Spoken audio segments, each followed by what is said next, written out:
monsters.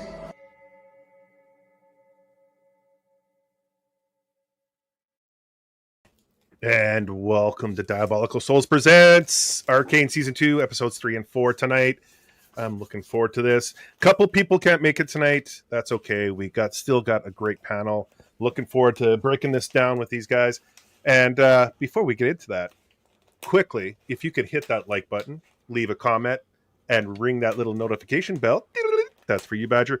And subscribe to all these lovely people. This guy down here could use some subs. That girl over there could use some subs. Get them. Go subscribe to them. Welcome, everybody. Leon, how are you doing, bro? Thank you for joining tonight. Let me tell you how I'm doing. I fancy myself a bit of a masochist. That being said, so glad I made a gas station run. We're going to have a good night, boys and girls. Let's go. Let's talk about... Yeah. Here we go. This. Here we go. Here we go. Yeah, here we go. It's going to be a gong show. I feel it already. This is a lot of time yesterday complaining about that awful Star Wars show that we were talking about. Then I remember we're doing this. I thought, you know what? Maybe I was too harsh. How is it awful? It's not awful. It's only 2 episodes. It's not awful. That's why I said maybe I was too harsh, because then I remembered this, and then I remembered AVP Requiem is Saturday, and then I remembered that. Don't drink. Oh yeah, the pain train's coming. Oh yeah, yeah. Speaking of pain train, Mr. Goodwin, are you done yelling at the clouds? Are you ready to yell at us? Oh, I got. Oh, it's gonna be some yelling. Oh yeah, hell yeah. Oh, also, I just want to take this moment. R.I.P. Platoon.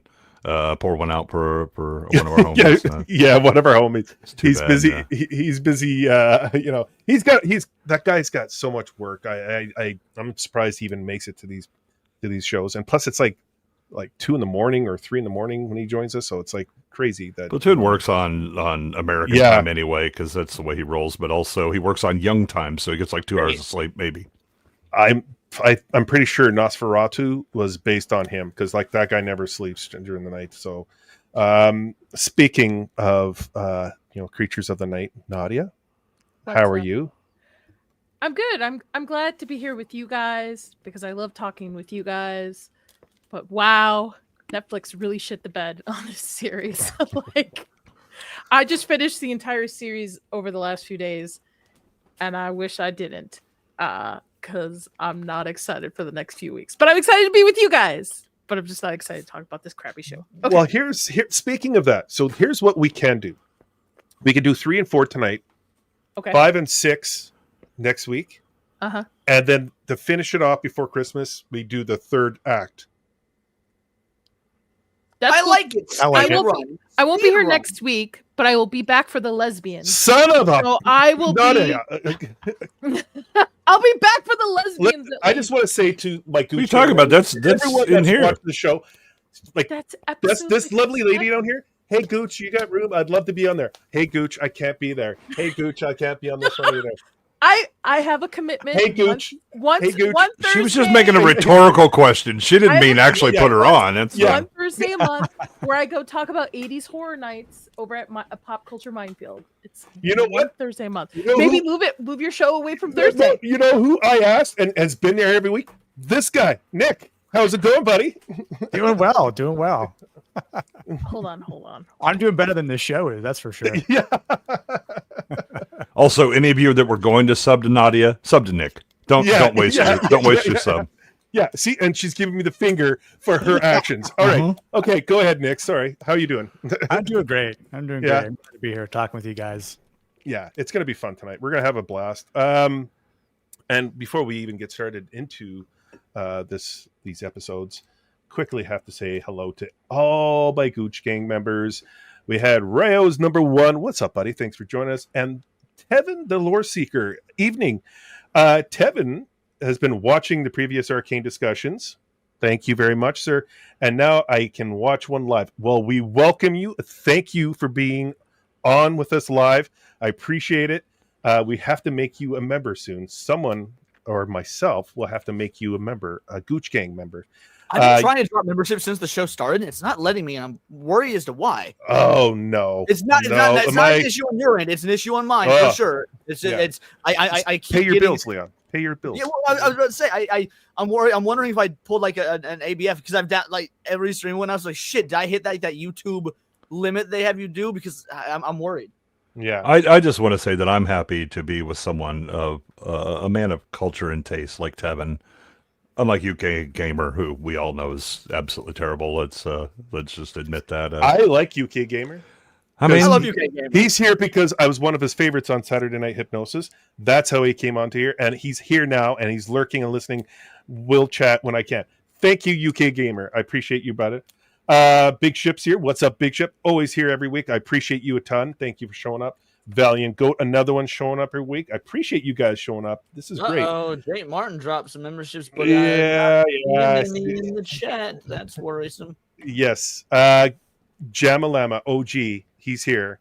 He's here every time I stream. Thank he you or so she. much. Now let's not. We're still uncertain. What's up, Rachel? I'm pretty sure. I would hope so. Some of the Rachel, things you say to me. I did my hair just for you tonight, Rachel. Not Nadia. I did it for Rachel. What the fuck is this pick on Nadia? We didn't even know you were going to be here. I mean, it's just. Dude, I did my hair for Gooch. I spent the morning doing this like super cool AI artwork of all of us together, like the Avengers, and Nadia's all like, "You got my hair color wrong." Like, no, thank you. This is cool. And I said it was cool. I said it doesn't represent me because it doesn't have silver hair. I mean, it should have been. You're lucky to be in the picture in the first place. I mean, sure. Taylor Green, it's been a while since you've talked about Arcane despite being a mixed bag. There was still some moments I enjoyed in season 2. Yeah, there is some good moments, but there's a lot of stinky ones. It was horrible from start to finish. By the way, your new AI photo has a pair of melons in it now. Beforehand it didn't, so it does improve. So there you go. Are they Nicks? They're right in front of me. Ladies and gentlemen, we're talking about what the kids call mid tonight. Yes. Thanks for joining us, Sketch. That's a stretch on mid. Yeah.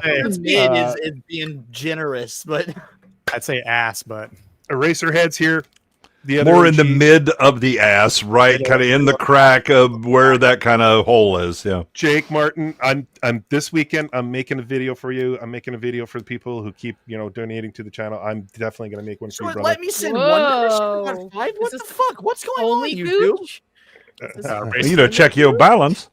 Trust me, my balance is okay. Not after you bought the liquor. Oh yeah, the $13 I spent on the cat. Yep, that's it, man. You're gonna have to refill. What's up, Gord Keen? I want to say hello to you, but they won't let me. So yeah, I thank you, Gord. What's up, Gord Keen? Gord's here more than Nadia's. What the fuck? I'm here. Hosty, what's up, brother? I fucking hated the show. I'm here. The T Pro 83. What's up, buddy? Thanks for joining. And I think, Jake Martin, 5 Gucci Gang memberships. I'm hoping they go through. I hate it when you don't see them go through. That's my fear because for whatever reason they've been doing that to me and Badger. And who else? Is it you, Leon, that's happened to you? So it hadn't been happening to me, save for one specific donator. It like only happened with them that it didn't go through. But then more memberships came through afterwards, and they were going. So I don't know if it was. I don't know how YouTube is funneling this shit because, like I said, it just let me send 1 but not 5, and like YouTube has been being real fucky lately with them memberships and whatnot. Yeah. For you, Jake, I'll give you this one, bud. Oh my God! What did you do? What do you mean? What did I do? I shot him. Why would you do that? Why would I? I just gave you a full dissertation on why I do that. I told you, shoot me or I shoot him. Those were your choices. And look at Rachel. She's like, that's what I'm talking about. I love you, Gooch, and the hair. See, I knew I liked you, Rachel. Love you too, Rachel.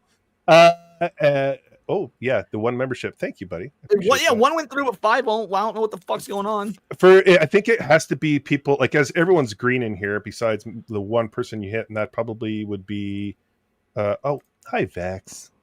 Yeah, Nadia looks cute tonight. Yeah, she looks cute.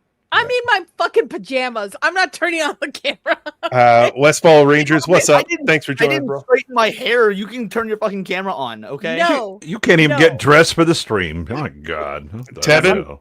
You went can't to go the- wrong with Primal, bro. Like, you're gonna love Primal. So yeah, I think we're all cut up. You got Hostie's member. Hosty, what's that? You had a member milestone chat. Episode 4, absolutely the worst of the lot. Good luck, lads. Ooh, Worst I of the mean, lot, but it's pretty bad. it's hard to pick worst of the lot. Yeah, I have my qualms with it All for sure. of them. Yeah, I mean, yeah. again, there's a trying to pick Oh. worst is ooh. Bun brother, Zax, what's up, brother? So- Oh. Yeah. So, let's get into it, shall we? Episode Oh, yeah? 3. Oh, Yeah. wow. What's that? Not that I was. Never mind. Let's continue. Well, this I don't know why Arcane went to this. Like, it's Music videos. Yeah. Do you like music videos? You'll have music videos. It's You know what so... the worst part of this is that it took it's 3 years between season 1 and season 2. That means they had 3 years to perfect this and not take shortcuts with the animation. But fuck us. We don't like quality. Yeah. Now, I will say, I have come to agree with Goodwin when it comes to these music videos in that they're giving us versions of what I would actually want to see full episodes on. Like this opening sequence with ads and music video and whatnot is really cool if you imagine, wow, what if the whole episode was whatever adventure they're showing in this 2.5 minutes here? Like... Yeah, not only that, but there's things that happen like in these little montage music videos Yeah. that then suddenly carry into the live action. You're like, wait, what? Yeah, and, yeah. and had to roll back. I mean, I think I just tried to ignore it like the first 2 times I watched episode 3, and then I was watching it again. I was like, why is that motherfucker limping? Oh, and then the montage. You missed it. Yeah. And Rachel's right. Some were okay, but not every episode. Yeah, that's what we get. Well, there's Every 2 in episode. this episode. There's Yeah, 3. there are. I think there's 3. Isn't Yeah. there? I think there's 3. Yep. Who is this for? Like, who are they trying to capture with this season? Well, we're gonna TikTok get into generation. that. I was saving that, but we're gonna get because Okay.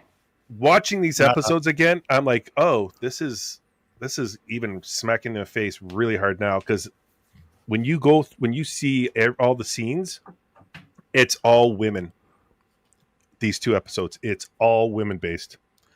It's like, okay, That's not true. At the end of episode 3, Jace touches the little thingy with the little black boy. There's that. Little And other And than then they Mel, disappear his happy ass for a couple episodes.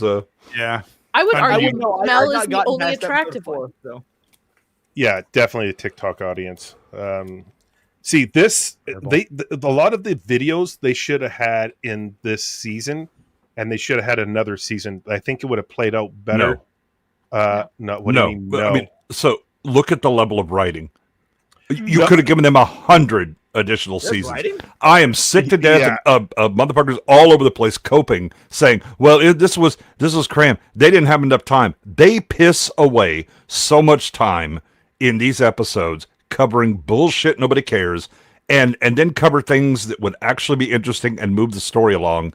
If they were doing things that were in the montages or things that happen off screen magically or time passes, whatever the hell, right? I can think of one particular episode that could just get up and leave, right? Lord. And could be replaced with shit I care about instead of a very problematic episode that we'll get to soon enough that I will tear the ass out of. Okay, for Goodwin, example, aren't you threatened by the gray and the big threat of the gray? Yeah. Oh my god, they didn't even continue with that shit. Oh yeah. yeah. Well, this character. What was the point of this character? I don't know. She started out as what looked like a young girl that was Yes. new on the force and with Vi, and then episode 4 comes along, and Was, And she as comes along a with it. platoon, I believe said, "Oh, so Kate's slag now." he did. Yeah. Yep. He did. So this character is useless. That could have been eliminated right there. I think you could have just kept focusing on the two sisters, and you got away from it. Yep. We got to this gray situation, and the prisoner being, of course, it's Caitlin with her balls in a bunch. Well, so even before this, BS, so like in the pre montage and all that, right? Caitlin is watching the Visitron about the gray, right? Yeah. Who her mom created the ventilation of the gray because the people of the underground have a right to breathe, right? And then Caitlin says her 3 objectives for the Who the Hell Ever squad, because we don't know the names of anybody other than her and Vi. Locate Jinx. You need to dismantle Shimmer and neutralize any agents still loyal to Silco. Guess what doesn't get addressed other than the one thing, because I got my white whale. And also, Caitlin, who was doing all of this because of her mother, decides, nah, Mom, actually that right to breathe thing, nah. The hell with that. I'm going to use it for my own needs. Which contradicts the whole thing that she's doing. Like, she's given the key to carry on what her mother left her. Yes, and she's been all about weepy about my mother and what am I doing about my mother? Well, apparently I'm just going to undermine the explicit interests of my mother. This whole season's a 180 from what we got in season 1. Right. So this isn't a matter of time. You've assassinated these characters in record time. Yeah. Giving you additional seasons to continue to do so, no. Yeah. Leon, sorry, you had a comment. No, not at all. I mean, what can be said that hasn't been said? This show fucking sucks, bro. Well, Nadia, your thoughts when you were watching this? It fucking sucks, man. Okay. All of it. The time jump. It's been, what irked me was, I know we're gonna get to episode 4, but the stupid time jump. I thought I had missed an episode between 3 and 4. I was like, am I missing something? I had to go back and watch the end of 3. You're jumping the gun on us, Nadia. Let's talk about how shitty episode 3 is before the episode 4. I mean, it's shitty. There's no redeeming qualities of it. There's no redeeming qualities of this Okay, I entire don't know about series. no redeeming qualities. Are you telling me that you didn't get off on that hot lesbian kiss? No. That should never have been in the first place, but It's Yeah. heterosexual. Okay. Look, Right. that was a very there was There's a, nothing this is for- the I one mean- thing I can praise episode 3 about. Very realistic portrayal of lesbian relationships. I Yes. guess. I've never been in one, so I can't speak Well, to no. it. Goodwin, explain the joke. I don't think Nadia picked up on it. I don't get it. Well, we'll get to it when we get to it. Okay. Okay, but we're here to explain why it's shitty. Like, we all know it's shitty. Like, it's got What do you want? from what. The dialogue's horrible. The story doesn't move Yes. anywhere. No strong characters. It's all girl boss. The animation takes cheap corners throughout this entire series. Every episode. Sometimes I'm Now like, we're cooking. Is this CGI animation at some points? I was like, what? Yes. Completely. Again, Netflix shit the bed from season 1. Well, They first had of all, this isn't Netflix. This is Riot Games. Yes. they shit the bed. Both of them. Like, people No, want to blame Netflix is merely the distributor. Yeah. They had fuck all to do with this. Riot Yeah. funded it all themselves. They wrote it, and then they gave it to Fortiche to do the animation for. And Fortiche did as best they could given the dog shit they had, and I'm sure the numerous changes in scripts that they got over time. I would rather watch The Acolytes, and I have not seen The Acolytes. Oh God, no. Yeah, you say that because you haven't seen The Acolyte. Yeah, probably, yeah. This scene with so there's a thing prior to that when they get Hinot, Smeech's man. He says Jinx is off the rails even for her. Excuse me? yeah. Like, I mean, she blew up the council. Exactly how off the rails is she now? Did she get so far off the rails she went into another town and you haven't seen her for like the last 5 months? well, What first has of she all, been doing it off the rails for the last 2 episodes? She's just been moping around. She's been walking around and Yes. moping, and well, now she got hit by a kid that randomly fell out of the air, and may have concussed her. Maybe that's why her character's changed completely. No. Also, this is when I saw Shield Man limping, and I'm like, why the fuck are you limping? It's Yeah. interesting to me that this whole series, I'm not expecting them to lay the cards on the table. Leave a little bit for the audience to put together imagination. But they throw things out of the left field that I'm like, wait a minute, how did this happen? How did this character get to this point? Why is this character acting differently from the last episode? Like it doesn't make sense. There's no consistent like storytelling going throughout this whole Yeah, and in the flip side, they will on the nose it like mad. Here, let me explain like you're 5, and it was like, how about you explain why the hell you can't write from one season to the next? Anyway, that's our rant. Yes. Nick. Are we done with like screaming into the microphones? Okay, so like No, is the episode done? no. Yeah. So this scene was kind of a waste of time as well. There was no real reason for this scene, in my opinion. I will say I'm interested in these witches Black Rose thing, and I was interested at this point and didn't follow through at all. Yeah, Right. payoff was It pretty weak. was such a waste. It is a waste. I thought this scene was done well. It gave some interesting backstory that you're like, oh, okay, whatever, and then so you're not actually gonna fill that. Thanks, right? When you see this episode like in series, you're like, oh, okay. Here. Oh, finally, a little meat on the bone, and you're not just That's what I being mean. on the nose or whatever, right? But the problem is that it will not actually pay off in the future. No, yeah, you get this scene, and then it's a setup with no follow through. It's like, Nick, you were saying something. No, yeah, it's sad that there's a lot of things in this episode that they kind of start to expand upon, but it doesn't lead anywhere, especially by the time we get to the end of this show, in essence, right? But I really think my entire problem with this season in particular is, instead of expanding with the lore that you already have, they went back and they changed all the lore that they actually had beforehand. And instead of introducing new characters that would have probably been more entertaining to watch, I mean, this is an action type video game, and there's barely any action in it. I mean, we get one fight in this particular episode, but they missed the dot, so many times with actually trying to get their aim straight and execute the plan with delivering good writing. It's like, you have no idea what this Black Rose stuff is. And it's like, you already hinted at characters that no one knows a freaking, one single thing about. And that's the problem. Like, you could have spent a lot of extra time introducing characters and letting people understand that there's a bigger villainy here, but you don't have any clue about it unless you actually know some of the lore beforehand. And even then, they don't even touch like the characters, well enough. And I know they said they might expand in other stories, other regions, like Zaun in particular, like Noxian in particular, but that doesn't mean that it's going to have a direct tie from this show to that show. And if that's what happens, great. But if it doesn't, then this show is a complete waste, all in all. I mean, your bigger problem is that are we talking about the same writers and the same team that are going to be writing those next things? Because nobody wants to see that.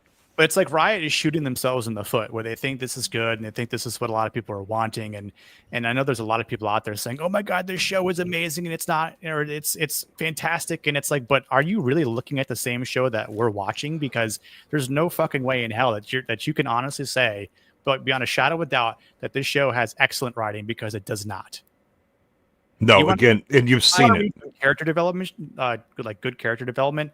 Go read the biographies of these characters way before, when Riot first actually established the lore for all these characters and the regions that built the fucking game up. But they completely disregard all of it. Warwick in particular, who was one of my favorite characters, they just rest in peace. We'll get there. Come on, Warwick. Oh yeah. Well, but the thing is that if you're going to deviate, which they did in season 1, but they did it competently, and you're like, okay. I mean, yeah, I may have wanted it, but the writing is done so well. I'm in it to win it, and then this, hunk drops, and you're just immediately going, by the way, whatever happened in season 1, I'm sorry if you like those characters. We're going to totally destroy them. Yeah. Including the main characters, too. Like, I mean, I never would have thought that Jinx and Caitlyn and Vi would have had some sort of romantic relationship. By reading the lore, and I get it. They injected that shit just to fit in. That's what Riot is like, because they're all based out of California. We know how that fucking state is, being just the checkbox, that they want to do it. And sure, I get it. It's their game. It's their IP. They can do what they want. But if they expect everyone just to like roll over and be like, oh my God, this is so much fun. Like, then, think again.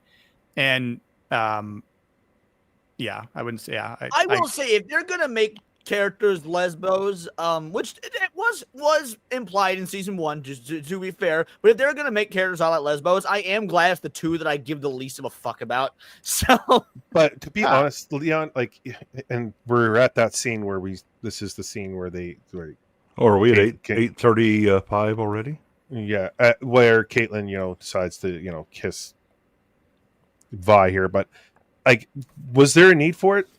You could have hinted at it like you did in season 1. There was really no need to it. Like, because what was your goal here? To promote feminism, to promote women, like, because like you left a lot of material on the floor that needed to be explained, and we never got that. I think there is a semi need here. So the show is what they're attempting to do, and they fail at this miserably. So I'm stating what they're attempting to do. You've got this ragtag Suicide Squad team that was put together, and then Vi is basically in this mindset of, this is my sister, it's my fight. However, Jinx killed your mom, it is your fight too. I got to acknowledge that. The other 3, they got nothing to do with this. If something happens to them, it's going to be on our conscience. Plus, they don't have a dog in this fight. So when that's Vi not is what was trying said. to make, let me finish. When Vi is trying to make the argument to Caitlyn of, this is you and me together against the world, there is some sort of need for trust and companionship there that needs to be reciprocated. Now, it doesn't need to be in the form of a lesbian fucking kiss, but there is some sort of like, you are my teammate, you are my partner, I need to know that we got each other's back in this foxhole sort of thing.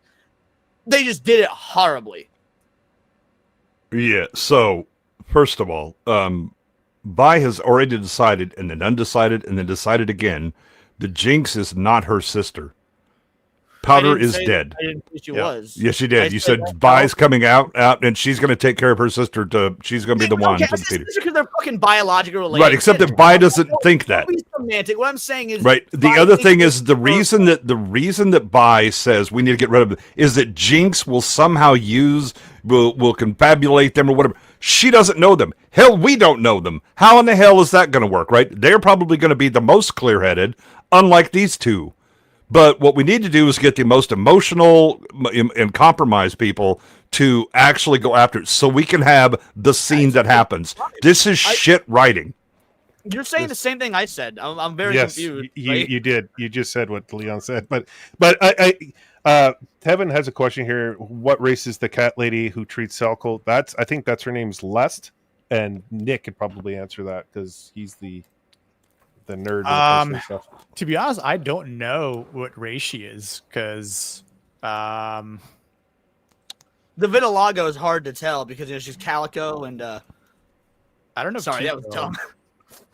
I don't know if he knows the I don't know what this word is. Think there's any characters that are like her in the this. game, to my knowledge. I'll put it in the chat. Also, what was the point of having Steb and Loris in this? Because they did nothing. You remember their names? What is the point of these characters in this series? Because they brought nothing to the series at all. I kind of like the fish-looking dude. But what did he? Yeah, what is his name? Don't even know his name. Exactly. No one else does. It's Fish Dude. Design. I like his character design. Yeah, I liked him in Hellboy too as well. Yeah. Yeah. I'm so glad you said that. Shut the fuck up. Yeah. Also, I love Visaline. Everyone in my life has changed. Promise me that you won't change, bitch. Have you met Caitlyn? Already has changed. Vestea? Is that what the cat lady problem is? Vestea? I put what it is. Vestea, yeah, the Vesteans. Yeah, okay. Her name's Lest, and she treats Selko here, and then we got Mbessa. Like in this situation of her like trying to control everybody and convince everyone to do her bidding. Okay, can I ask a question about this scene? So Sallow is sorry. No, Sallow is going on this little rant to Mbessa here, and he says, how do you think that Mel, he was about to say, got so far or whatnot, which is a compliment. He's saying your family name carries weight, and she chokes the motherfucker out. She's like, family's everything to me. Don't you talk shit on family. He was technically complimenting Mel, like, your name carries weight. No, he's actually undermining Mel, but he's trying to suck up to Mbessa. I get what he's trying to do, but that's still a compliment. Regardless of how he's trying to do it, he is saying your name has power, therefore Mel's name has power. It's that is what is being said. And she attacks him for fucking nothing. Mbessa's I can't stand Mbessa in this. I get you're kind of not supposed to because she's like the pseudo bad guy, but I haven't seen past episode 4, so I don't know if there's any sort of development with her or not. I frankly don't fucking care, but we'll find out next week. Yeah, I'm dreading this series, man. Can't imagine why. Well, because I know like what happens with we all know what happens with Mel here, and that was just like so awkward as well. It was just so rushed. I have seen episode 5 because it's episode 4 or 5 where 5 is the sisters actually come together. So like that was bonding experience again. Okay, that one was actually a decent episode. Wait till you rewatch it. I think, you know how Gucci keeps saying, well, they don't focus on the sisters like season 1. Everybody in season 1, the sisters were the main focus. Everybody was kind of on the outskirts, secondary character. I think they tried too hard in this season to make everybody an important character instead of just choosing 1 or 2 and just following that storyline, and everybody kind of added to it just like season 1. No, I disagree. I mean, season 1, the only weekly written character is Caitlyn. Everybody else, Silco, Bander, all of that, right? You know who they are. You know who Echo is, right? And they are fleshed out well enough because they're written well that you don't have to spend an entire episode with them. You can have like a couple of minutes and a few lines, and you're like, okay, I know them. I know what they're doing. I know what they're all about. And unfortunately, season 2 happens where I could spend an eternity with just 2 characters and I would never know them because they're written poorly. To be fair, I think what Nadia said about season 1 is still true in that, because I agree with you that every character minus Caitlyn in season 1 is written fantastically. If you have to pit the 2 that are the main characters, it is Jinx and Vi. Sure, but again, I know the world. The world is actually fleshed out. I know who Heimerdinger is. Well, I did until season 2 happened.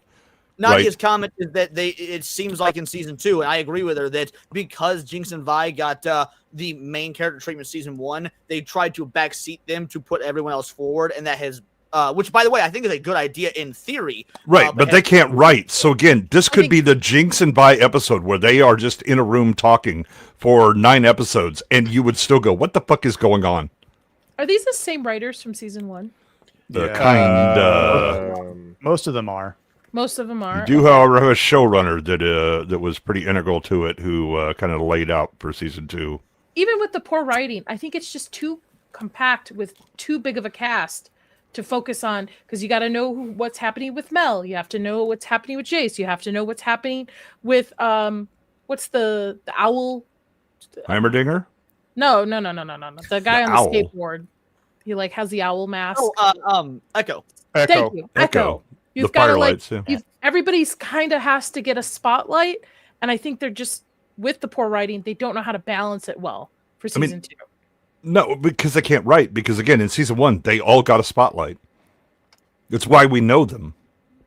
But they didn't get like full episodes dedicated? Yeah, you had most of an episode dedicated to Echo because you established the firelight, you established the tree area. Heimerdinger comes down. Echo's the one that has the big fight with Jinx on the bridge. Yeah, episode 6 is very dedicated to Echo. However, they plant the seeds for episode 6 as early as episode fucking 1. Yes. Because they knew how to write. Yeah. Maybe I'm lost. Well, the problem with this, Nadia, is they got away from the sister dynamic. And they start, like, from the get-go, they did the funeral of a character that we did not give a shit about, and they did drag that out. They brought in Caitlyn, which again we didn't give a shit about Caitlyn in the first season. We don't really know about Caitlyn. Caitlyn was a plot device essentially in season 1. So you have this time jump. So, hey, what is Jinx up to? Because when we left season 1, she was like the king boss. She was in the throne. She was taking Silco's seat, and that's how blew up half the council. Yeah. Well, we thought more than that. She's the kingpin of Zaun. We have the other side where we have Vi, trying to, be there for everyone else that's part of that. And it just like it got away from that. It should have just stuck with the two sisters and the surrounding kit, but they wanted to ram in these new characters that brought nothing to this series at all.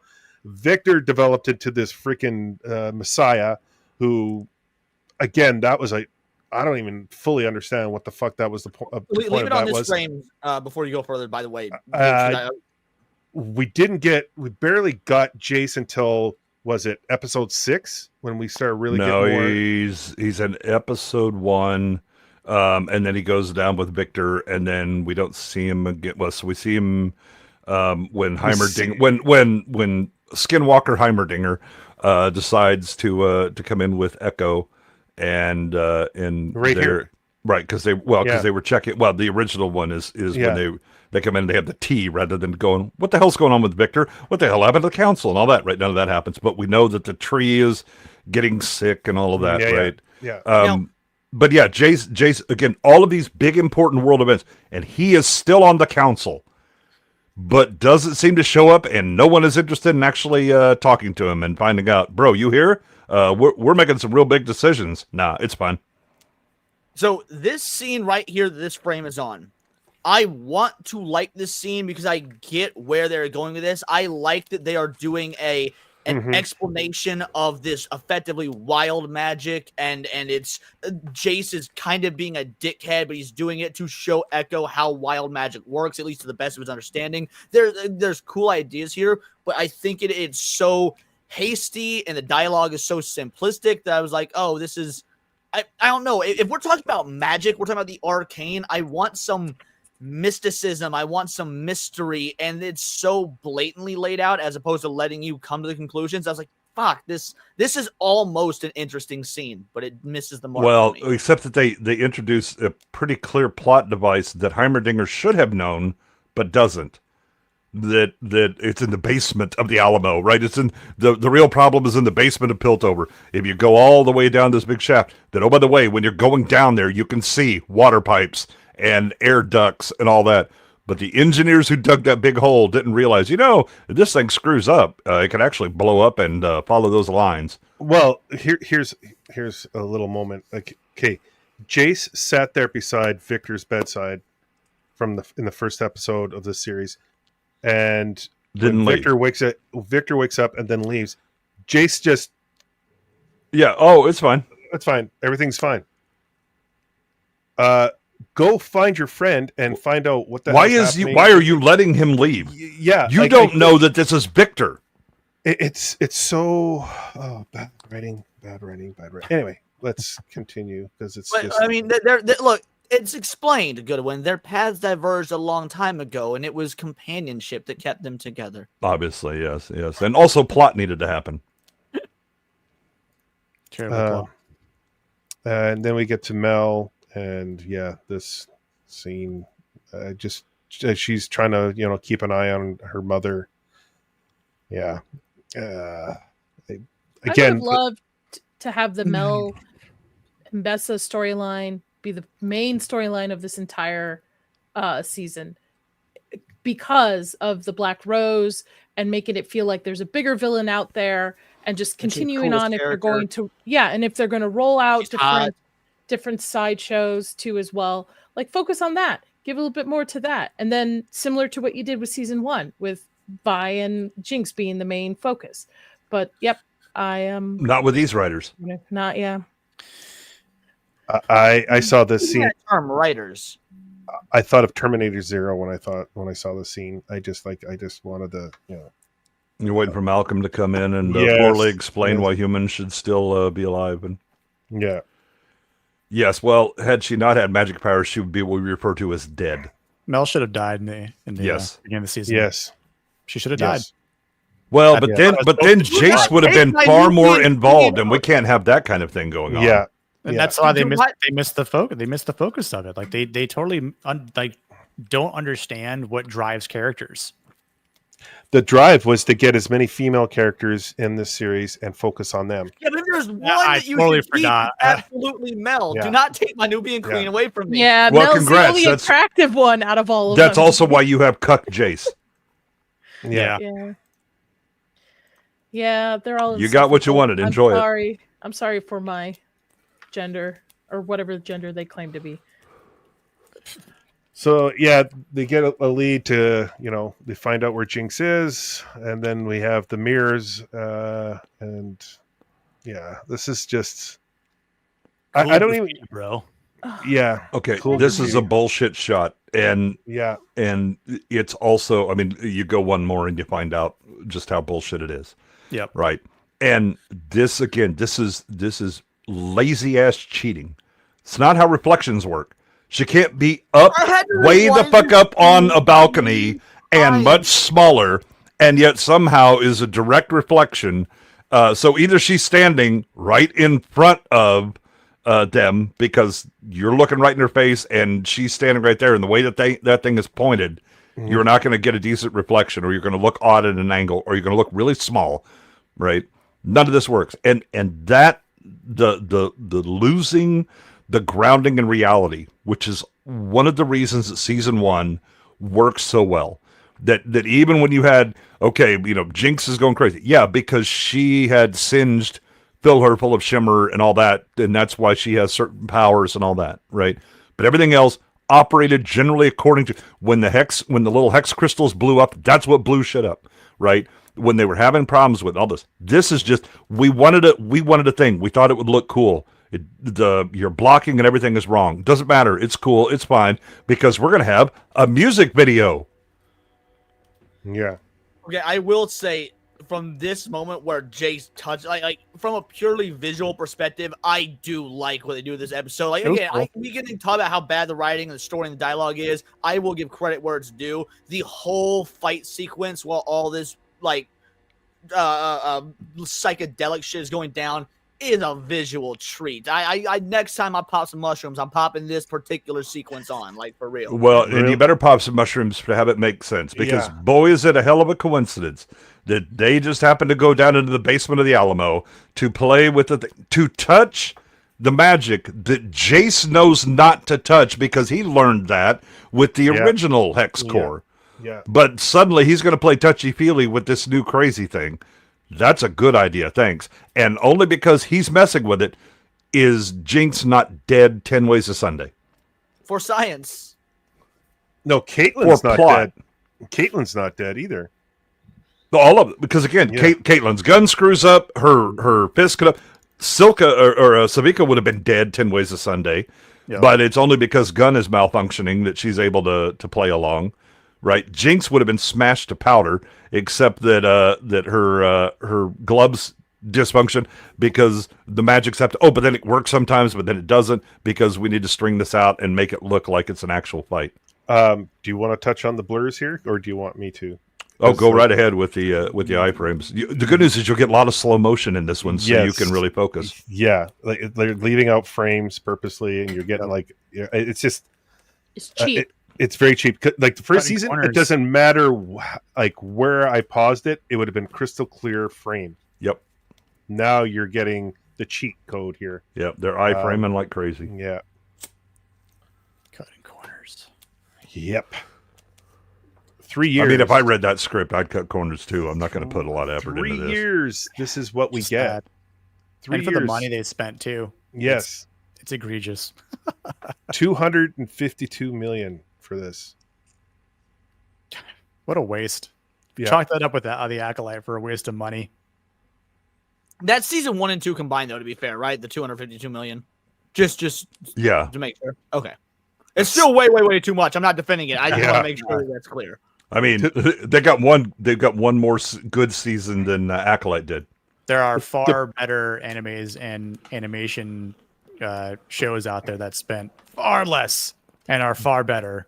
DC Studios in their prime. Oh yeah, 100%. When they did the Batman, when they did the Superman cartoons, when they did the Justice League, when they were like really good, even the movies like Mask of Phantasm, all that kind of stuff. Yep. Those cost anywhere from like 2 to 3 million at the most. Yep. Even Akira back in '89 was like 15 million. And even adjusted for inflation now, because I remember doing the math when we covered it on your show. Even adjusted for inflation, Akira, which holds up far better than this will. Oh yeah, it was like 41 million or something adjusted for inflation. So this This Thank you, show Rachel. is about 6 Akiras, give or take. I mean, I would argue that if all that we got was season 1 of this, and you'd be like, man, that's a lot of money, but It would have. it was well spent because look at it and listen to it and see how well it was written and all that stuff. This is why season 2 pisses me off, because it is undermining every bit of goodwill that season 1 earned and is Look at diminishing that, Gooch. it. You're pausing on a clear frame. Yeah. It's still a little blurry. That's though. because it's a slow mo. It's got the onion layer Oh. that. Yeah. 3 years, man. I want my money back See that? and my time. Blur. Blur. And I'm bored with this show. Season 1, I didn't need to pick up my phone. I was attentive. I could pay attention. I enjoyed it. I wanted to see what the next episode. Oh man, after episode 4, I was like, oh, Dude, okay, I Nadia, committed to Gooch. I gotta finish this show. I was watching this show while on the clock earlier because I work like a good old American boy, and in episode 4, I fucking fell asleep. Oh, Chris fell On the asleep clock, in the on shift. Episode 4 put me to sleep. Yep. Chris fell asleep in the last 3 episode arc that we watched yesterday. He's like, "Did I miss anything?" I was like, "Not really." Not really. Yeah. Yeah, because season 1 was like phenomenal. It's a masterpiece. Fantastic. It's Well paced. It's beautiful to look at. It's interesting. There's no You don't- wasted dialogue. the characterization of Outer to Jinx, and people sit there, as if bullshit. No, I actually work with kids that actually act like that have so much trauma that they have like this kind of fractured mind. They'll be a great kid for one moment and then a complete freaking psychopath the next. Like it's amazing. That's why I love the first season, because it's just like, oh shit, this is like psychological. Like this is really, really good. Like they're witnessing the like your introduction to them is them walking across a bridge, seeing dead bodies everywhere, and witnessing their mom and dad on the ground dead, and then Vander taking them and adopting them, and then going through life in Zaun, scrounging to make it day by day. Like it's just like it's so. But so well also done. in that moment you see Vander realize that the violence and all that stuff, that's just the wrong thing to do, because I'm looking at these children who have been orphaned because we were fighting on this bridge, and he turns and walks away from the fight entirely. Silco is still hardcore in it until he ends up where he has someone that matters, and he starts to pull back. And when the offer is, hey, we can have peace all you want, but you have to turn over Jinx, and he's like, nope, not gonna happen. Will you please highlight Eraserhead's comment? I want to drive a point home that I think he makes perfectly. He says, I could binge season 1 anytime. I can hardly watch more than an episode time of season 2. Let me explain you something, Yeah. Eraserhead, Why because it's not. I did not give a You got it, fuck man. about this show at first, about season 1, till Gooch was like, Leon, you need to watch it. I was like, okay, you know what? My homie's telling me I'm gonna watch season 1 to satisfy him. My friend wants me to. I binged all 8 episodes in one sitting. I don't binge watch. I fucking hate binge watching. That is how amazing it was. I was just trying to effectively do a favor for a friend, and then I sat down and was enamored with it. I am dreading every time I have to watch season 2. Well, also with season 1, you didn't have to be a fan of the game. Like you didn't need to know the lore. Yeah. Anybody can walk in, enjoy it from start to finish. I feel like season 2, they leaned a little too heavy on the lore, or they're made up alterations to the lore and expect people to kind of just follow along or do their own research for it. I don't know. I only played the game a long time ago. I don't remember much of it. No, by all accounts, it's destroying lore left and right, again, from both their own lore that they decided to create in season 1 and the game lore. Base Jake Martin. Welcome, Zenyatta. Thank you for joining us. This fight, I don't care for this kid Isha. It's just, this is like a Grogu character. They're trying to make a It's cute a plot kid. convenience character. Yeah, it's just like Yeah. I mean, at least Grogu has some Don't relevant. you sit there and try and defend Grogu, Nick. I swear to Christ, you will end our friendship here on the Let stream. me I go hate that little hide bastard. my Grogu plushie. Oh, hold on. I'm referring to Grogu in season 1 and season 2. I'm not going to I couldn't count give a season fuck. I 3. hate him since season 1, but okay, I'll hear you out. But just know that our friendship's on the ropes right now. We all know Luke Skywalker is the best part of Mando season 2. No, but there was no point of Isha being there other than just to say like, hey, I have a younger sister now that I've adopted because my older sister abandoned me, and that was it.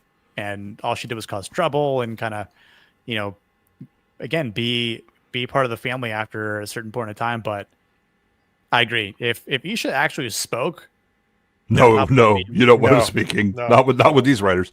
I mean, the thing is what happens is child falls on head, and then suddenly makes Jinx sane. I have a Because that's what happens. Jinx suddenly becomes sane. The voices aren't talking in her head. She doesn't have the little scratchy drawings anymore.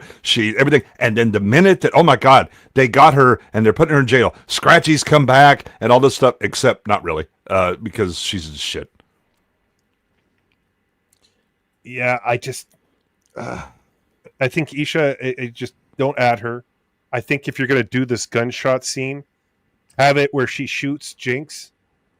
And Jinx uses her speed skills and gets out of the way, but still gets hit. Like it hits her in the face, and it makes it look like she's dead. Oh, not And just the middle finger. Yeah, I think. Well, you could still have done the middle finger as well, but I think it's just like, I think it would have been played off better if you. Well, I mean, there's still a lot of issues. I mean, with this it. is BS to begin with. Yeah. More question, Nick: is Jinx middle fingerless in the game? not to my knowledge. I didn't think so either. That's Yeah. weird. No, we need it for a joke coming soon. Well, Yeah. The thing is, Caitlyn is an expert marksman, as demonstrated when she used to go Yes. out and shoot, and it was really good. And so no, she manages to miss entirely, and also couldn't take a headshot because a kid was turned around and pointing gun at Vi when you could have just ventilated Jinx's head very easily. But nope, I need to wait. Well, that's also her lines in the game were about not missing. I mean, her freaking ultimate ability is a trackable, headshot, within a certain range, of course. So, if you're gonna adapt some sort of, realistic game sense to the show, then she wouldn't miss her shots in the show like she did here in this particular fight. But like we said last week or 2 weeks ago, all of our main characters, we know that nothing's going to happen to them. So like losing a finger means jack shit, aside from just a funny joke that honestly fell flat. So Yep. there's no consequence. There's no repercussions by all this except the fallout of like, oh, my feelings are hurt. But honestly, who really cares? I feel Yeah. Jinx is bipolar, but they She's don't got- know. Well, kind of Something bipolar, going on. right? The switch, She's Which Jinx are we talking about? the original Jinx, like what Gooch was saying. And I feel as the episodes have progressed in this season, she just gets pushed to the side. Like, not to spoil anything, but towards the end, it just didn't feel like Jinx anymore. Nadia. It's not bipolar. It's like personality disorder. She has multiple personalities. Like Yeah. it works for certain.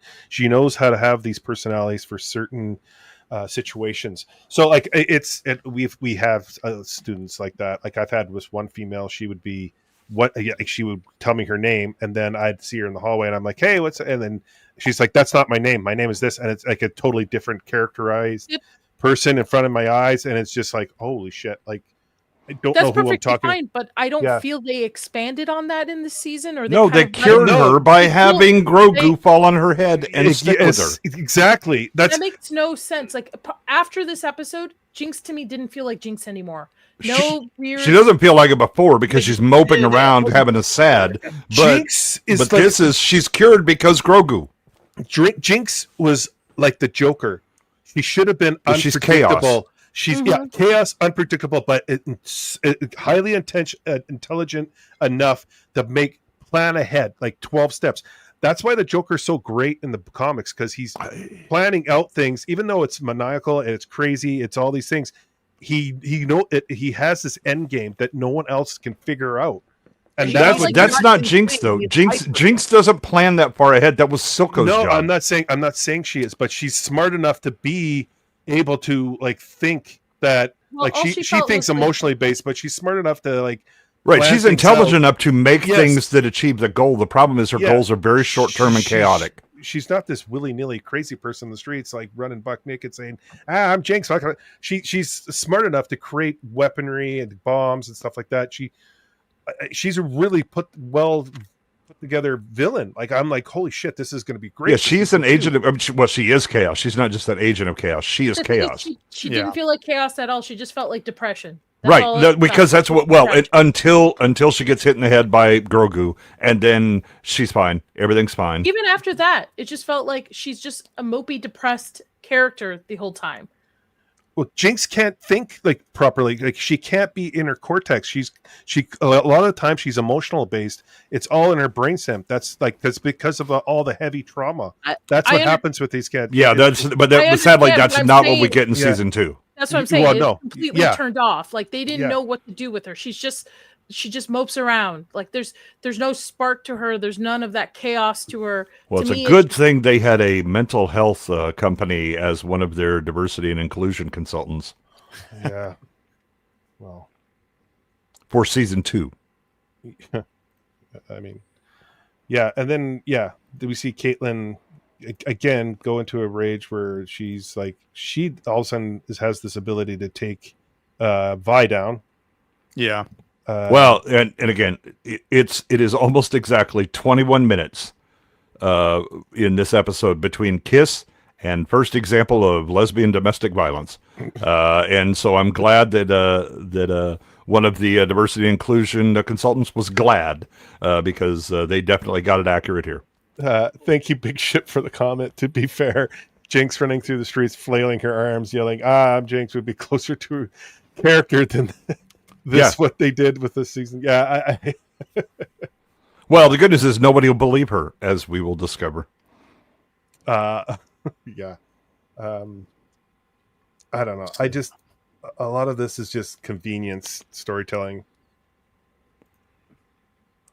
There's a reason the word, the prefix con is inconvenience. Oh, we missed the paint bombs. Yeah, who cares? This was definitely, this pounds Piltover so much. They paint bombed him. Ha ha ha. You know, Jinx from season 1, the one that blew up the council, is now just, look, I made the fucking paint bombs. Ha ha. And this will definitely make them establish Can anyone tell me what was the point of this character? He was Shield Man. Fi's drinking buddy. That was it. And judges everyone and looks disappointed. I thought what they were going to try and do, and of course this would take intelligent writers, so I don't know why I would assume this, was he would be a reminder of Vander. He would be a stand-in for Vander. But no, he just looks like him out of pure fucking happenstance, I guess. Yeah. Well, have you considered you have to play the game, and so the team, he's kind of the tank guy who goes, it was fuck off game. But Stop is he though? Because we don't actually see him do jack shit. Is he a tank? I mean, he had a shield and he limped, so you had that. You saw it in the montage. The visual shit that happens here, I will admit, is pretty cool. I like this as well.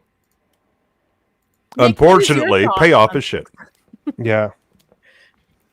Okay. Nick, what is your thoughts on things? You've been very quiet. Awesome. Well, I mean, I'm just severely disappointed with everything that they've done to the lore. Like, even in the last scene, there's a moment where you see a statue of Janna. Do you know who Janna is by chance, Nadia? Yeah, she's one of Gooch's I'm not talking about our friend Janna. No. She actually gets like half of a line from Jinx prior to the fight. Yeah. I was confused. I thought she was the daughter of what's his face, the scientist who does Warwick. No, she's a spirit god, but you wouldn't know that from the fucking show, would you? Oh, No, what we know is Janna magically saved some miners Oh wait, and made the gray go away for a little bit, and it's amazing what you do when you're high. Yeah. the big stone carving Yep. painting kind of deal. I would have loved more on that too, but So would instead, I. We're back at Hex Tech. We but what should are you be doing using with it. the Should floor? we not use Where's it? the Fucking lore? blow You up have- the whole place. If you if you understood how much lore actually exists in this entire game, it would blow your freaking mind. But they don't even scratch the surface with it. And what they did scratch, they botched.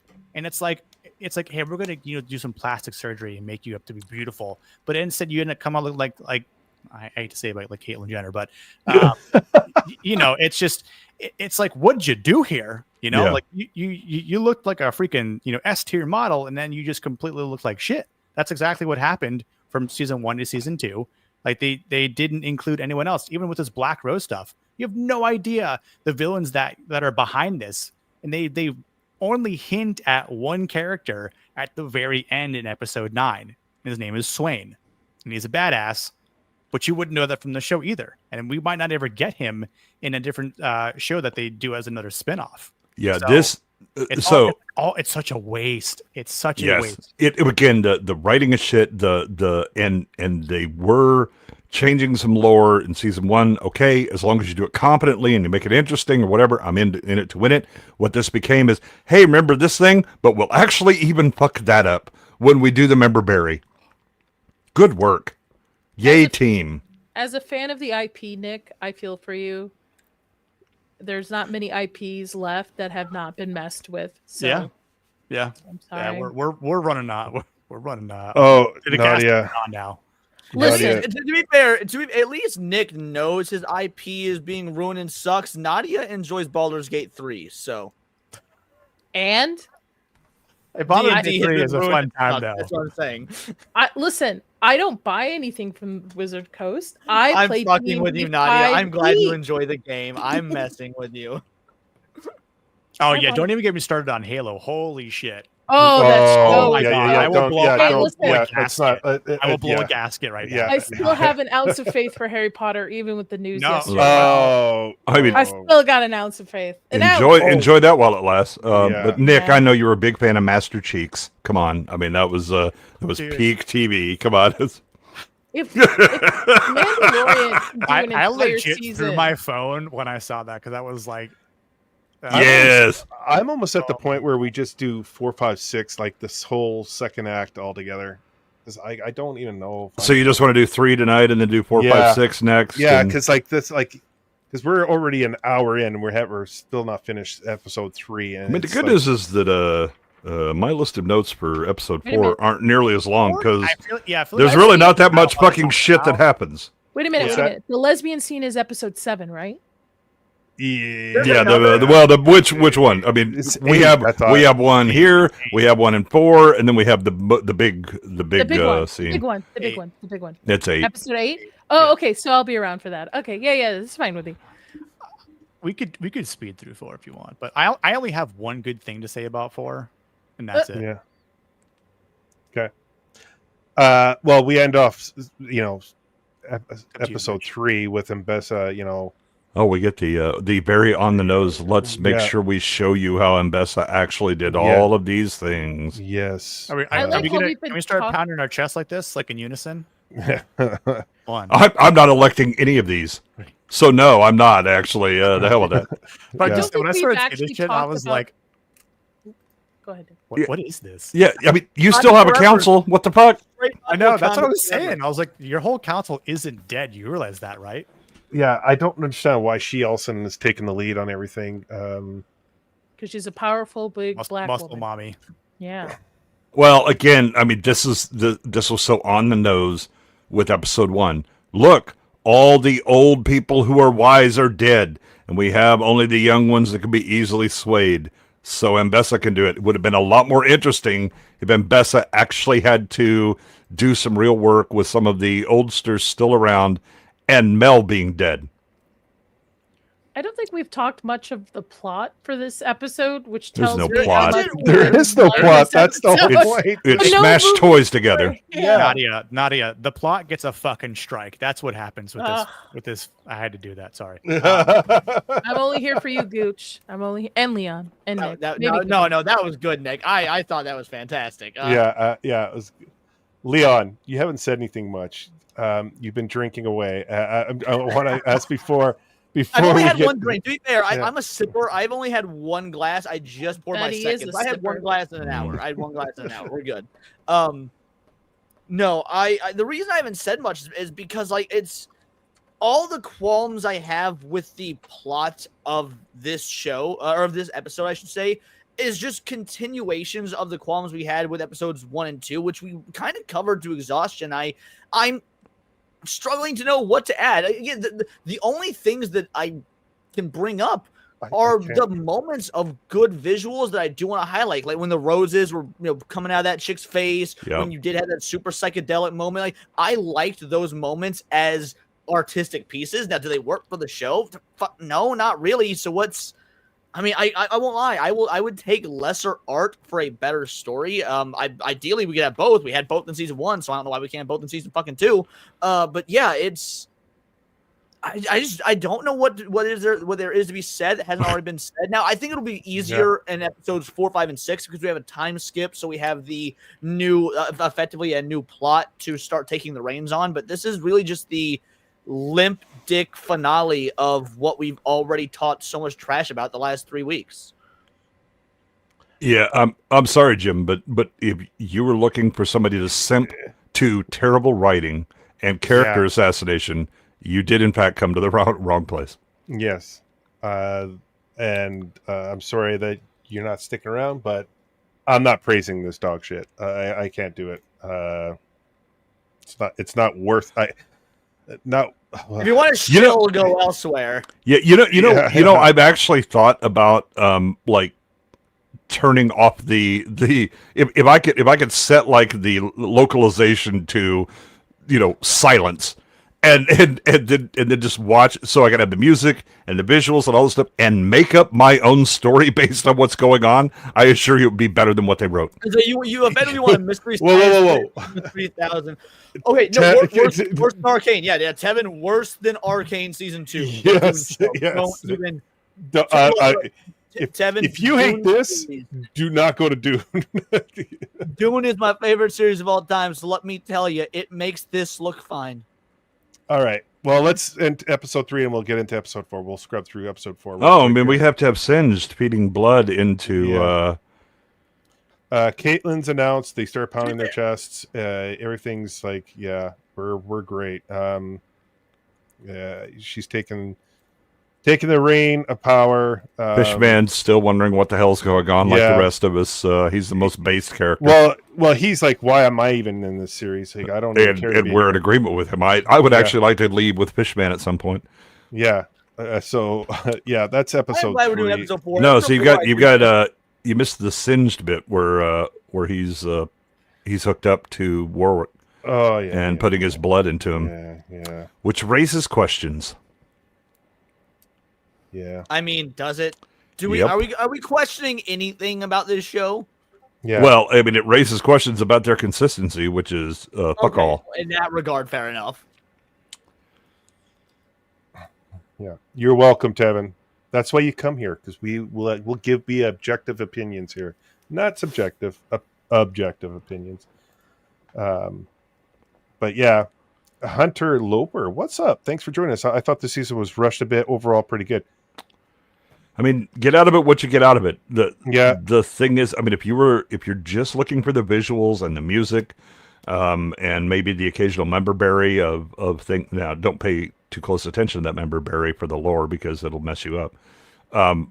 But I would defy you to watch season 1 and then watch this one and go, yeah, they're about right. They're about comparable. And yeah, we have the wolf. Yeah, that's episode 3. Let's quickly, I will say episode 4 does have, for the parts I was awake, because again, I did fall asleep during it, but it's my second or third time seeing it. So does have better moments of animation that I think are at least worth praising just from that standpoint. So, take that for what you will, I guess. I'm just saying we could have been talking about Jujutsu Kaisen this whole time. Why? Jujutsu Kaisen also sucks. No, it doesn't. Shut your whore mouth. Nadia, no. you must be a newbie anime fan. If you I am Jujutsu not a Kaisen. newbie animation fan. Thank you. To be fair, Nadia's a newbie to everything. Not to anime. Not Okay. To anime. Have you watched Evangelion? Neon Genesis Evangelion? Long time ago. I mean, my first adult anime was Fushigi Yuji. So after Sailor Moon, Have you watched and Dragon Ninja Ball Z. Scroll? Oh, I after have. Sailor Moon. How very I cutting edge of you. watch the OGs at least. Trigun, Outlaw Star. I'm just saying, Jujutsu is at least better than this shit. Okay, Jujutsu is better than this. I'll agree with that. But Jujutsu's awesome. Jujutsu is what happens when you say, "Hey, let's take Naruto and One Piece and Dragon Ball and make it dark and gritty." Let's make it That's dark and all gritty. of anime, yeah! pretty much. Hell yeah, Leon. I don't need my anime being dark and gritty for the sake of being dark and gritty do. while not adding anything new that I haven't seen in this fucking trope-filled medium. Anyway, we're I talking do. about this shit, not that shit. So, Speaking of trope-filled medium, episode 4. Yeah. Hey, guess what, guys? We got Gonna have a music video. music video right off the get go. My expectations were subverted. This is another this time is lapse. jump. Also, Another- would love to see this actually happen. Marching in and essentially occupying and rolling on Zaun. Here we go. Nope. You get a montage and then whatever. That's what I'm saying. Like you could have done a lot of the missed time jumps and filled that into this season and made a third season, but not with the writing this kind of shit. But however, the way they do this montage, while I would rather have seen this stuff play out in a story, again, from an artistic standpoint, I think it looks really fucking cool. It does. I mean, cool is cool. You like this?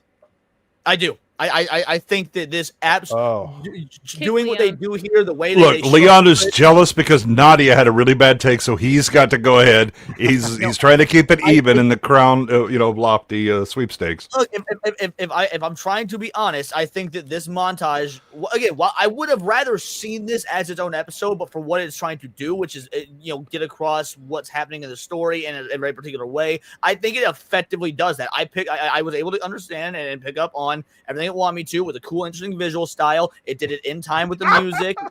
There's. Yeah, I mean, bass. I like. Yeah, I especially loved the reference to the squeaky. That was very relevant to this. By the way, this music video doesn't give you anything about the time jump that we're about to experience either. There's no fill-in of the information here. No, it's just things happen, and then now you get to new section in timeline. This is stupid. Hunter, like the artwork, there's no issues with the artwork itself. It's this stuff that's really cheaply done. It's like it doesn't fit the series, in my opinion. You're kind of you're doing a time jump, which you shouldn't do with this series because there's a lot of information that you need, and it should be and developed they're over skipping over like things that would actually happen. Yeah. That if you looked at season 1, this would not be an easy walk-in for anybody if Zaun is actually going, no, bro, we ain't having it. But somehow, because of the magic of montage, it just happened because plot needs to get to where we want it to go. I think this is like Fortiche, like showing off their skills to the world of not only can we do Arcane, but we can do this stuff. And I think they're presenting themselves like they're putting all this as a resume for like Sony for a potential Spider-Man series or for other companies, because it's like it could be a cry for help. Yeah, this is please, dear God, get us out of this mess with Riot. This video right here throws this episode way off, in my opinion. Yeah, I don't think so. I think what this sets out to do is that it is showing basically an upright. So as much as I fucking hate the movie The Joker, the Joaquin Phoenix one, at the end of the film, when everybody becomes, the Joker, it's so, there's a little bit of Joker in everybody. It's doing that exact same thing, but for Jinx and showing a musical montage of how that comes about. I think it honestly does it more effectively than that shitty ass fucking Joker movie. I'm not sure that you actually understood Joker, but the Joker bigger was problem. terrible. I understood Joker fine. It's just awful. No, you just described to me what happened, and that's not actually what actually happens in the movie. But That's 100% what happens in the movie. the- Everyone just sucks it off and thinks it's more pretentious and intelligent than it is. except that they're doing shit when he's not. It's Gotham. Gotham is falling apart. But while I would love to talk about actually good movie, I have to talk about this episode instead. So the problem you have with this one is Jinx hasn't been fuck all anywhere. They don't know that Jinx is still around, other than there's some wanted posters up, right? And all you've done is see her mope around and do that. She is hiding with her new adopted sister / child. And why is anybody giving a damn about Jinx? Other than Piltover, who wants her for criminal. Why does anybody in Zaun want it other than this person who previously was a crazy pain in the nuts, who was unpredictable and caused all kinds of chaos within Zaun, right? Now suddenly we love her and she's a big damn hero, which we will hear more than a few times in this episode, right? For no damn reason. She, through her own chaos and has caused problems, brings in Piltover to make everybody's lives a living hell. But now we're gonna make her the hero, okay? Leon's awesome, people. Thank you. I appreciate it. I tried my best, guys. I really do. He is awesome. Here's the issue with this. Okay, what happened to Mel? Like, we had Mel as a significant character, a strong leader of Piltover. She just disappears in the series. Well, the Black Rose had to take her away. Yeah. Black Rose But took her, Literally took But- her away. She wasn't doing anything of import anyway, other than she managed to survive through magical bullshit. but like, she's gone, and now Caitlyn's in charge. Like, what happened to Mel being the voice of reason, the one with? Well, the they strong declared voice? martial law, and Ambessa. Yeah, but made that it. was Mel should have been the one making those Mel decisions. is gone. Like, she is physically gone. I'm She talking can't. the beginning. No, of no, the we're talking series. about the actual writing, which again is the problem. Yeah, like the beginning of the series, she's non-existent. Coming up to now. No, She's she is in episode 1, where she's like, no, we don't do that, and I vote against. Well, it needs to be, Ambessa comes in. It should be unanimous if you're going to make these kinds of decisions. And Mel reluctantly, but the thing is that Mel's job was to pull people together and specifically to deal with Jace. But Jace is too busy having a sad because Victor, and then he'll just let Victor walk out. So Mel really has no reason to be around other than a plot device for Ambessa. And then she has to leave because Black Rose showed up. I was going to say, I just don't get the questioning of it because either way, Mel would be gone by this point, so it doesn't really matter what she did in the first two episodes. She'd be gone by this point. So yeah, but it's still like she was a focal point in the first season, and now she's nothing. She should have been dead. She's my. I would like more of her. Don't get me wrong. She's my favorite character in the whole. That's what I'm saying. Like more now of her. we're getting Caitlyn. Now we're getting that's my whole point. Now we're getting Caitlyn, and we're getting the lesbian scenes all over the place. That's what we're getting. And Because Mel was important and her- because of her relationship with Jace. But because Jace has to get up and leave, Mel is useless. Mel should have died, which should have then made Jace more important, but we didn't want that. That's my point. Instead, what we get is shit writing. This is what we got. Yep. Yeah. She went from political power broker in season 1 to a non-character in season 2 because Black Girl Magic. Well, they played Uno reverse on her. That was problematic. The Black Girl Magic kept her alive, but that was all it did. I mean, again, so this is episode 5 is the last episode I've seen. So at this point, like anything I don't know anything about Mel post captivity. That's the last I've seen of her was what goes down. So okay. I've not watched this whole show because I was going to watch every episode that dropped every Saturday in one sitting, and then I was like, oh wow, this kind of sucks. And I literally have not been inspired to. I was like, you know what? I'll just wait till we cover it. I'll watch them then. It'll be fresh in my mind. The suck is why I was like, okay, I need to watch ahead until I get to something that's decent. And I got to 5, and I was like, okay, this doesn't seem bad. Yeah. And then I watched it again, and I was like, oh no. And I kept watching, and I finished the whole damn thing. And I still haven't found the good episode. Everything I've seen, the first 5, I do think 5 is the best. So if you're saying 5 is the high point, then what the fuck happens in 6, 7, and 8 and 9? Hold on to your butt. Well, that's the whole point. Like we're getting like 5 minutes wasted on this stuff when there's so much information. But they didn't have time, Gooch. They didn't have time. They needed more seasons because they just didn't have time. Yeah. Well, bullshit. Yeah. You wasted the time you had. Yeah. Yeah. Like I don't even care about this shit right here. Like 5 minutes. And then we finally get to this point where Isha, this bug battle happening, and again, she's cured. Jinx is cured.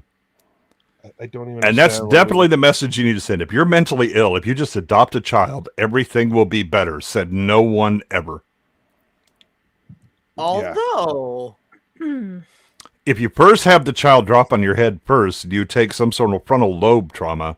now I will say, if they'd have, okay, here is how you could have improved this. I'm going to try and add something constructive so that it's not all negative all the time, because we're an hour 22 in. I like the idea of Jinx having to take on the Vi role of becoming the older sister, and if they'd have been able to do that while also having her deal with her mental incapacitation and capabilities, that would have added an interesting character dynamic that could be cool to see. Again, that's not what they did, but I'm not against seeing Jinx turn out like the anti-Vi and still be an older sister, basically doing You mean Silco? Vander and Silco, exactly.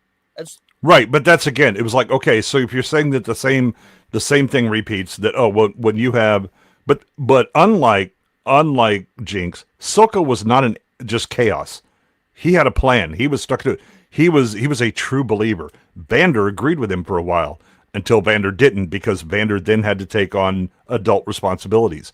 Silco kept on with his plan, and he then took on responsibilities. When you have something to lose, the risk you take is suddenly the cost of that becomes something that you weigh in. And Silco said, "No, I'm not going to do that." Right. And seeing Jinx have to try and rationalize that with her fractured brain after taking on this older sister role could be interesting. But again, it's a moot point. The problem is that Jinx would have had to continue to be the bad guy. She would have got her killed. I don't buy it. That would have been great. Right. The problem is, what do you do with Vi? I don't care. I don't like Vi, and I've never liked Vi. I don't buy this sister relationship that they're trying to force upon because of the stupid fucking time jump. There's no development of it. I'm supposed to just accept the fact that now this Jinx wants this child around her the whole time, when we've seen none of the development of them actually coming together as sisters. Fuck this. I'm out. Yeah, Vi's already been assassinated 10 Ways to Sunday because she just goes, "No, I'll be an enforcer," in an episode, and is good with gassing her own people in an episode. Okay. I think this, honestly, this Isha character is a waste of time as well. I think it would have been better if we would have seen Jinx, her mentality, get even more fractured, and thinks she's the little girl. I think that would play a little bit better, because Jinx should have been off the chain because she doesn't have Silco actually providing guidance and a plan for her. When she is just chaos, let her go. Yeah, I think because she's talking to freaking dolls, she's talking to Silco.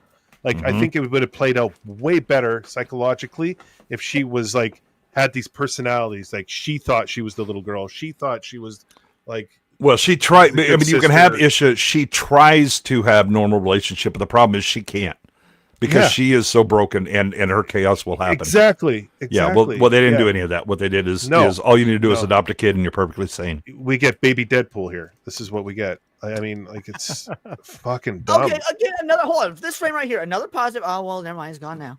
No, wait. There we go.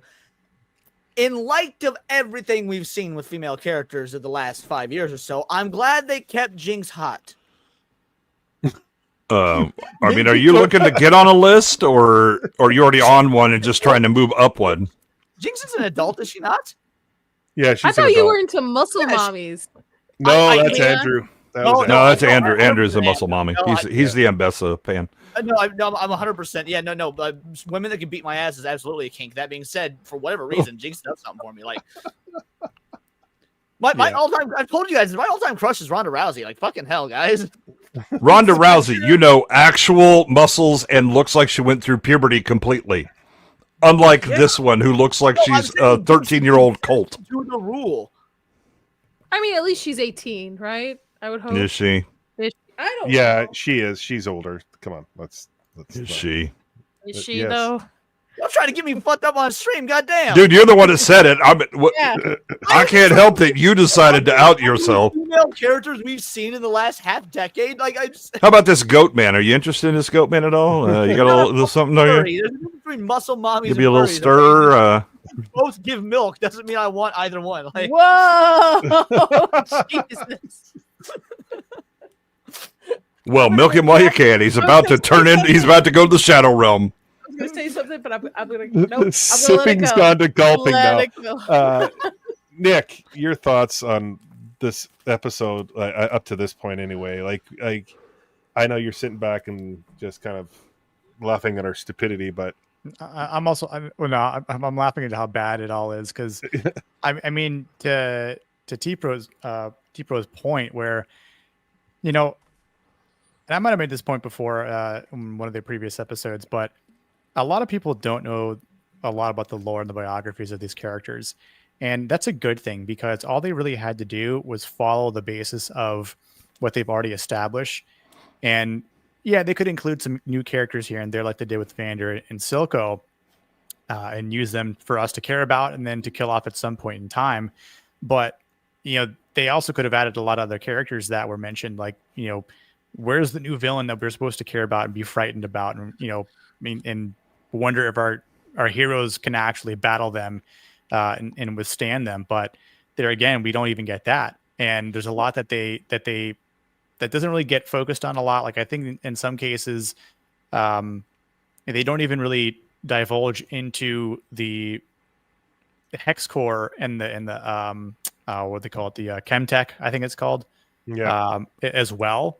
Like, there's so much story into that they don't even really get into, and that's the problem. Where they could have built a lot more story and cut all this crap out. It's like trimming the fat, but then replacing that fat with muscle, right? And then you've got like a well-built character. You got a well-built story there that people can go, this is a masterpiece, much like season 1 was. But there's so much missing here, and then we get all this crap, and it's just like, what are we watching? You know, if you're going to make your villain political strife, you need to find a way to anthropomorphize that villain. And at least up to what I've seen thus far, they have not been able to do that. Now, I don't know. I highly doubt the show goes on to do it because none of you guys say it gets any better. It doesn't. That's No. the problem. That's the problem. You never see an actual villain that you care about, or that is the sole problem of what they're, you know, fighting against. Like, what does it mean to be an enforcer? What does it mean to fight for Piltover? It means absolutely nothing. Yeah, what are the risks? What are the rewards for either, you know, maintaining status quo or, you know, trying to change something, right? And again, Jinx should be the chaos that everybody always has to work around. That she causes problems for both sides because she is that once you let violence off the chain, violence going to violence, and you can't necessarily control it, right? And you think you can, but you will start things rolling, and it will get out of hand, and so that's, I mean, we had this in season 1 where you had people that were involved in violence and pulled back because they realized that letting it off the chain endangers things they care about. Silco, when he doesn't give a damn about anybody, is happy to have revolution. And when he suddenly has someone that he has to care about, the risks of following through on that, he's like, no, I'm not having that, right? Jinx is the one that is unmoored by everyone. Is basically just, I'll throw bombs in any direction. And when you took away Silco, you gave the opportunity to let, you know, chaos run riot. Exactly. And you got none of that because we want to have, you know, some stupid, you know, girl boss and feel good relationships with Caitlyn and all of this idiocy that oh no, look, let's have a mush. I mean, this became the Hallmark Channel at some point, or CW. Well, like I hate to use this as an example because I hate this movie, but I love the book, so it's fair. You could have had Jinx effectively pull a Project Mayhem from Fight Club. There's no leaders, it's just a loose organization of and that could have worked. But again, they don't capitalize on anything that was set up at the end of the first fucking season. No, in fact, they roll back to like prior to season 1. The other thing too about the characters in the lore, Victor is completely like what T Pro said. Victor is completely opposite from the lore. The way he acts, the way he's portrayed in this show is the complete opposite as to how he is before that. And honestly, I never hated Victor in his game lore, but I always thought he was a character that was a problem, and you could see the drama like around him and Jace and why he hated Jace to some degree. When you say a problem, do you mean like lore wise he's a problem for the other heroes, or like he's a problem? Yeah. Like okay. Yeah, he's an antagonist to.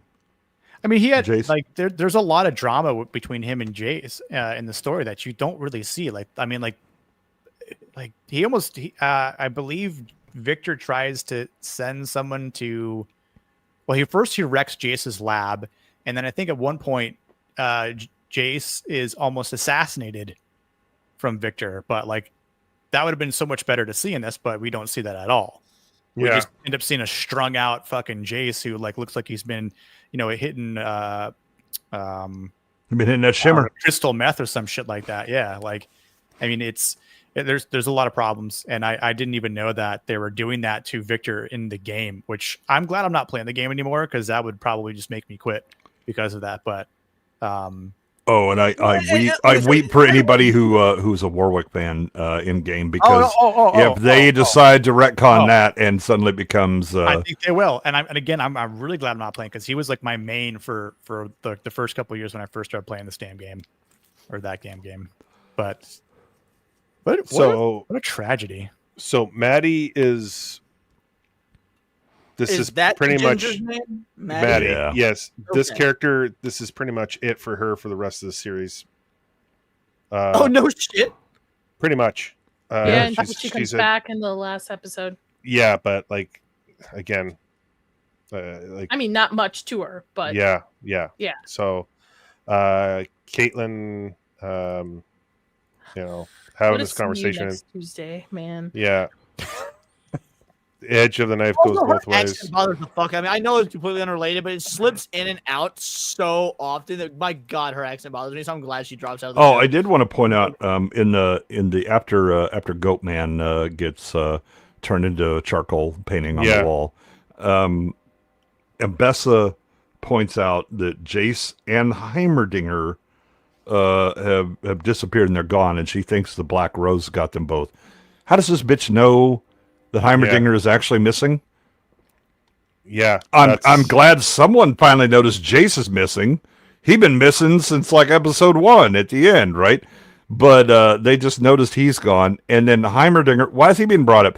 Did they know that Heimerdinger snuck in there? And I mean, they got spies or something. Why didn't they stop him? None of this happened. They haven't found the magic tree place yet, so they don't know anything about Heimerdinger, other than he got up and left after getting tossed off the council. Yeah. Accent. And then now we have Salo and Lest. That's her name, Lest. So, okay, this is where I was starting to almost doze off and whatnot, because again, this episode put me the fuck to sleep. Mel hired this cat chick to basically spy for on Salo and Bess's conversation, right? To get what's going on the back end. Yes. I think they worked together. I don't know that she directly hired her. Okay. I just want to make sure I was remembering properly, because again, it's 4 p.m. and this shit was making my eyes heavy. Like what the fuck? Same here, dude. I was just like, I was fighting to stay awake for this. I was just like, oh my god, this is so awful. I can't. So there's actually a couple of exchanges in the prior scene with Ambessa and Caitlin. Yeah. That are they raised eyebrows. So Ambessa's like, will you just arrest them or whatever? And Caitlin says, arrest requires cause. Yes. Oh, is that right?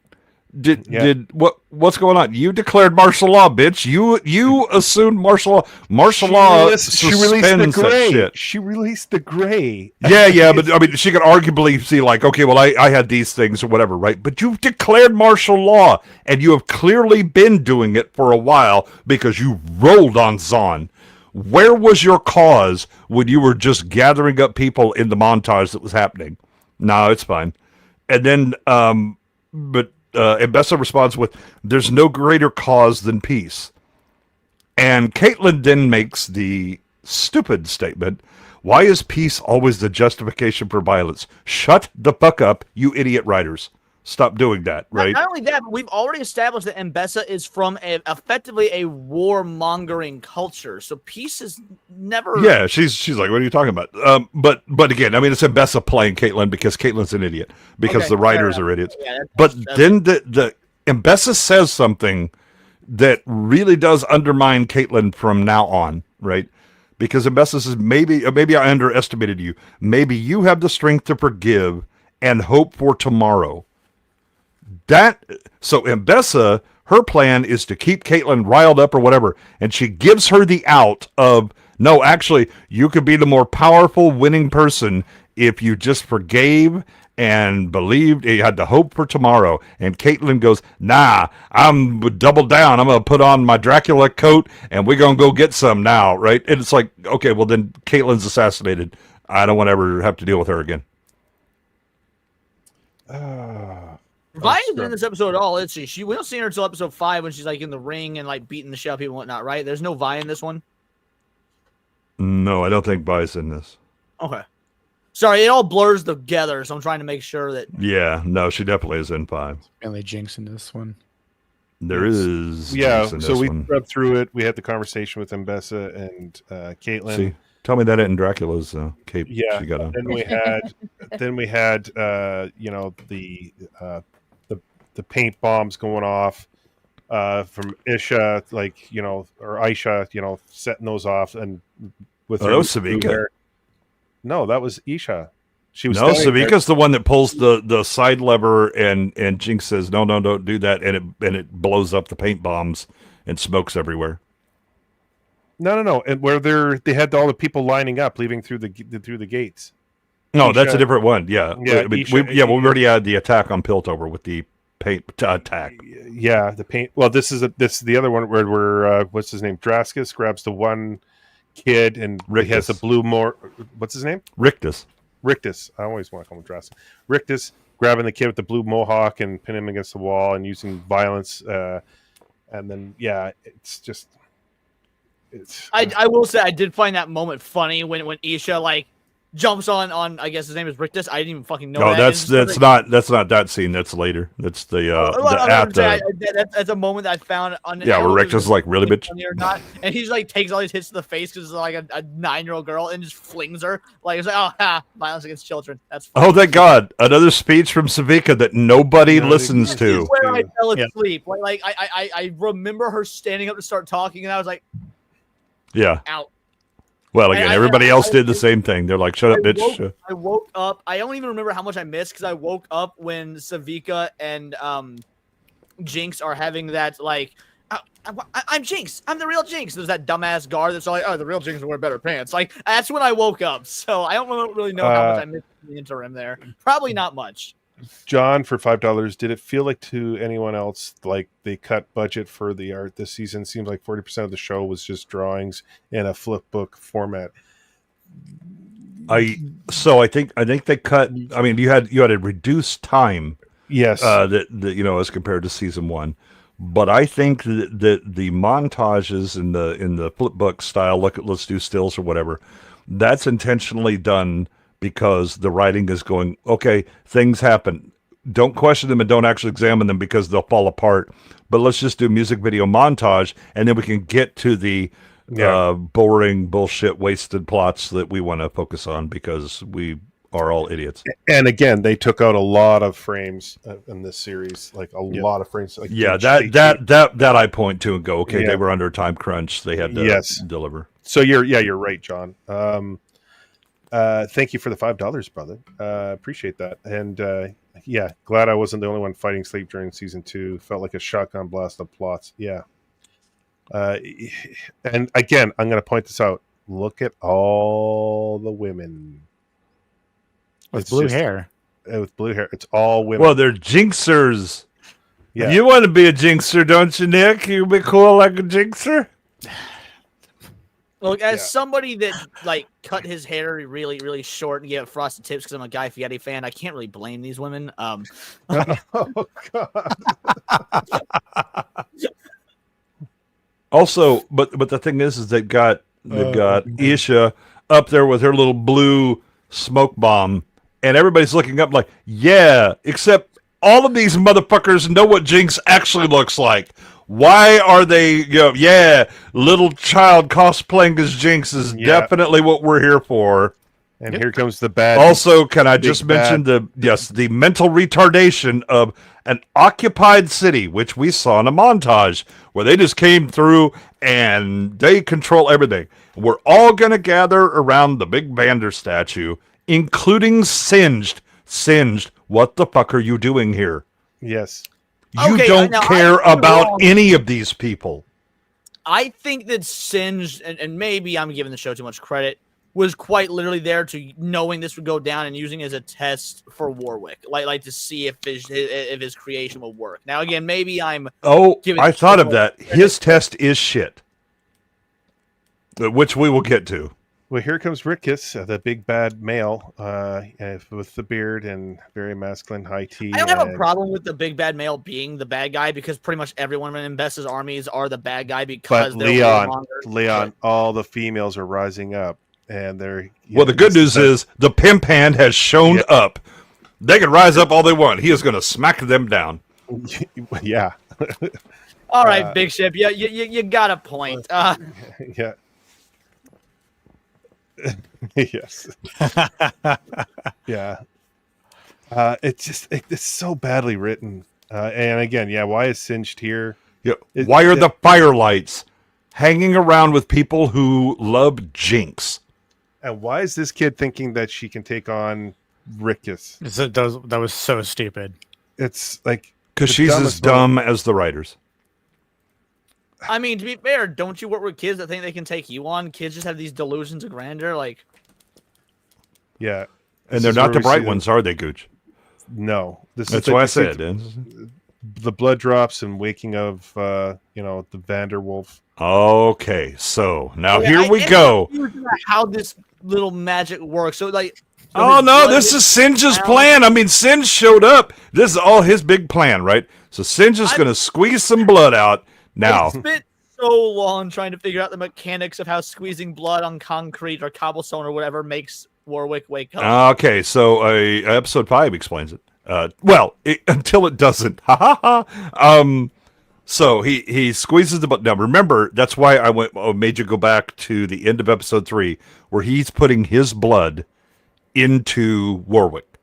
Right. Okay, so the idea that you think is going on is that he squeezes his blood out, and that wakes up Warwick because he's already fed him his blood, and this is like some sort of trigger signal that'll then get Warwick going, right? Because Right, oh that's my the God, idea. singed blood has been spilled. I gotta come get it, right? That idea won't last long, but enjoy it while it makes sense because it stops. Awesome. Great. Yeah. Thank you. Yeah. Oh, but here we go. Isha's gone, so now Crazy Jinx is back. Except Yeah. not really. It's just scratches on top of Yeah. sad, depressed Jinx. This is I hate this animation part. I think it's just I mean, I liked it when it actually reflected the character. yeah. Don't worry, child. We'll be out of here soon. Yeah. Okay. And then the wolf leaving. Or I will say the line delivery there, like whoever's playing Singe knows how to sound like intelligently menacing. I don't want to shit on the actors. this too part. terribly. Oh, this part. Oh, this one hurts my brain. This is. Oh, okay. Lethal Oh, it gets weapon. worse. Lethal weapon reference of I'm too old for this shit. Like, Yep. oh, Don't disrespect Lethal Weapon like that. First, yeah. like Yeah. have some manners. Like who else besides people who are like us that know that line came from Lethal Weapon? But because I guarantee you, a majority of people have no idea where that came from. What line is there? I was asleep, so I'm too old for this shit. I'm too old for this okay. shit. Get too old for this shit. I haven't seen it, so I don't know what you're what? talking about. I would have caught the reference, but Please, again, don't be give us surprised. Stop with your surprise. Stop that. Yeah, so here, most wanted Jinx. Here I am, and Enforcer is like, nope, I don't know who you are. I don't even recognize you. And you have silly pants. And do you know how many times I've heard that? I'm going to guess 0. But if you have heard it, you have knocked them in the head and dragged them off to see if this is actually who it is. Yes, all of a sudden she turned into Harley Quinn here. Also, a female guard. Just saying. What's wrong with the female guard? It's all females. Everything. This whole. Well, I mean, in this case, The if this is world a is female female. guard, she's stupid. The Force is female. Well, good luck with Well, that. they forced the hell out of this writing. Yeah. Good luck with that. Losing money on that one. I mean, Yeah. it'll benefit me. I don't know about the rest of you. Does it? Does it when you guys have no jobs because you can't afford to pay each other because it's not making any money? Like, I don't know. I just throwing it out there. I mean, I could always change my sex at any point in this country. So Oh my god. What? Yeah. What is a Yeah. woman, Nadia? Yeah. What are you, a Supreme Court justice, Nick? Yeah, I'm Clarence Thomas. Couldn't you tell? No, we just had one that couldn't answer it because she's not a biologist. So Harley Quinn, I mean Jinx here is making jokes. Yes, Tevin is dead nuts right. The guard doesn't know who Jinx is, even though there's posters plastered everywhere of wanted posters of Jinx. everyone And again, with blue hair I don't is care if this is someone everywhere. who is cosplaying. You knock them on the head and drag their ass in and let the higher-ups decide if this is a cosplayer or the actual one. And it says Enforcer. Like, yeah, okay. I hope she gets fired after this. She probably So- died, to be honest. So Yeah. you know, Now And she'll then- live because she's knocked out over here. We even have a male, and they have to make this point that he's winking and hitting on her, and of course Jinx gives him the finger The robo Yeah. middle finger with the... because we have to have that misogyny Yeah. added in here. Well, not only that, Yeah. but again, it's like, did you draw that? Those drawings look familiar. You know, we've been told to look out for that shit. Why you have that shit on your uniform? What's up? No, This it's fine. Do you remember when I said you guys weren't here for season 1? I said like this show seems to be getting woke. When I was going through it in season 1 at the end there, I was like, there's a lot of woke moments. No, you're like, I think you're just reading too much. Season 2, Well, to be fair, season 2 is just retarded at all levels. and woke That it is woke as hell. is actually the least of its sins. Is it woke because it's mostly female, or is there other aspects that make it woke? Okay, Are we just relying on the fact that it's just an all-female cast and characters, and thus it's girl bosses, maybe it's woke. If it is woke, the lesbianism, writing is feminism, so fucking misogyny. bad, I haven't noticed. I truly have not And noticed bad. the wokeness because the writing is Oh. that bad, just on a general writing level. Well, Yeah, that's what you get I with think that woke. YouTube clear out of calling No, out it's actually the reverse. It's when you are terrible, you then try to hide behind the shield of woke to deflect criticism. I think you all are just misogynists. And proud I mean, of it. yeah, This season is absolutely giving me a reason to be. Believe me, out of all of us on the panel, I'm probably the most misogynist out of all of us. Repeal the I don't know, Nadia. Once you've been married twice, that misogyny starts to kick in real fucking Leon, hard. Like, I am all for repeal the 19th. So unless you're that close. So I go back and forth on that, but I definitely do have that on the table. yeah, I'm just scrubbing through. This is where they're in the prison, and Bessa is like I just reflecting. I just know, thank God we are done with the comic arm for Yes. Savika. Yes. after this episode, I feel like it's just downhill from here on. I literally just finished this season yesterday. We were on a And hill. I don't remember any of it. I don't remember any of 6, 7, 8, 9, 10. Like, You're on I don't this. even remember it. we were on a flat surface that went into a ditch. And then we got out the Yeah. shovels. Yeah. and then it fell into water, and then it fell into another ditch. Yeah. And then there was an offshore oil rig, and we fell into the well pipe, and whoops. Yeah, let's not say anything at all. Let's just, grab her on the shoulder and say, hey, all the women here are proud of you. Yeah, okay. So woman on the left, though, on the left, and also on the right, the shirtless. That's not a woman. That's a wannabe.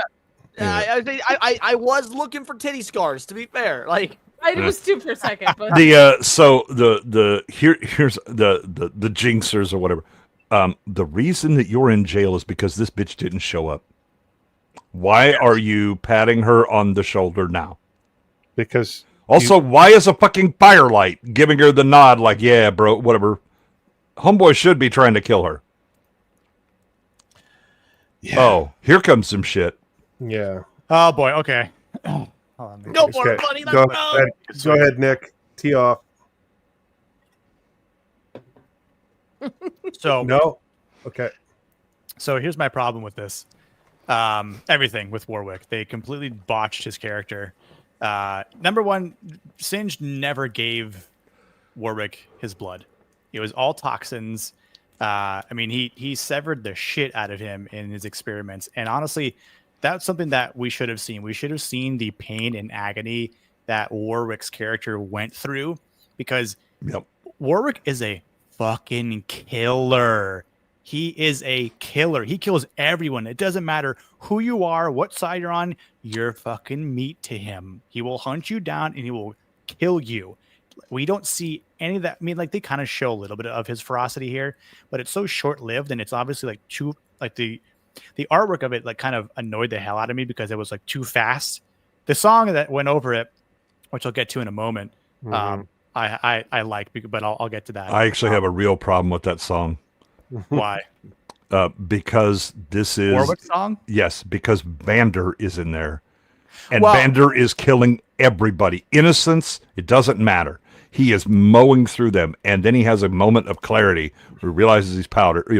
Powder. Oh, yeah, that shit, which I also hate. No. Yeah, right. That was bullshit. But the fact is that you have the way that they write Warwick is that he still has Vander in him, and this should be a sad thing because he is destroying people that he would actually care about and try and save if Vander was still in control. But instead, we get Doom. Like the way it should have been written is Singed releases Warwick upon the world and just lets true chaos reign. Right. And then that's like, oh shit, there's a giant ass, that should be a uniter of many different factions.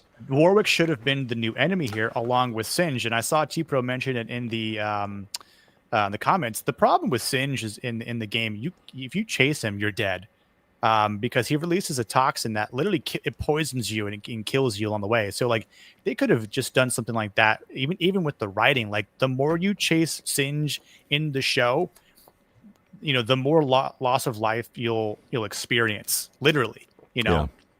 But instead we lost the writing. That's the problem. Like, and again, if Warwick jumps out here in Umbessa, she should be dead. But that right there in her face, that's actually plot armor. Yes. Oh yeah. Her. Not real armor. It's actually the best type of armor, stronger than adamantium and vibranium and all. Yeah. It's plot armor, and yeah, I was like, oh, please don't be Vander. Please don't be Vander. And when we finally see like even his face, I hate his face. Oh, you Mighty Morphin Vander face? That's some good stuff there. What are you talking about? And you have to have the eye color changed because red is bad and green blue is good. Horrific. It is stupid. It looks dumb. Also, all of those people that patted her on the shoulder, they're dead. Because Warwick mowed through them to get to here. Yeah, and then stopped. I mean, look, we didn't lose a lot of champions. Let's be fair.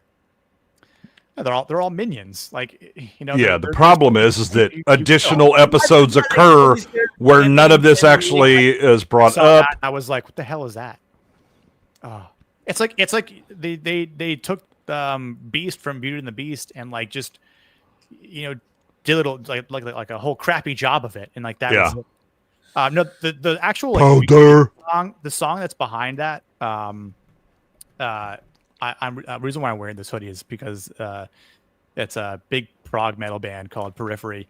The guitarist wrote that song.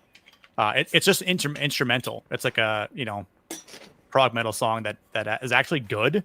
I've listened to it a couple times on like Apple Music because it's right in line with the way he writes with his band and stuff like that. But that's the only good part I really liked about that whole scene, though, was just the music itself. Because I already knew he was writing the song for Arcane, so I was like, oh, I'm excited to hear it. And so I'm like, all right, this slaps. This is a good song, but the part itself sucks ass, though. So Yeah, and again, it's what it's put up against, which is again, this is through Warwick's eyes that you see at times, right? And it's like, what the hell are we doing?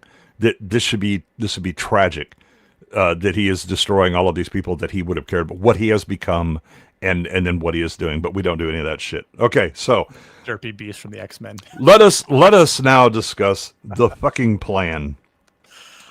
All right, so Singed is going to bleed, and that will then trigger Warwick. Warwick will then follow his blood. Now Singed is in the jail, and he closes the jail door. Now I want to point out that Warwick mowed through every fucking barrier that he possibly got into. Singed is trying to kill himself, apparently. But no, thankfully, Jinx happened to show up, and Singed has got the plot armor to end all fucking plot armors, right?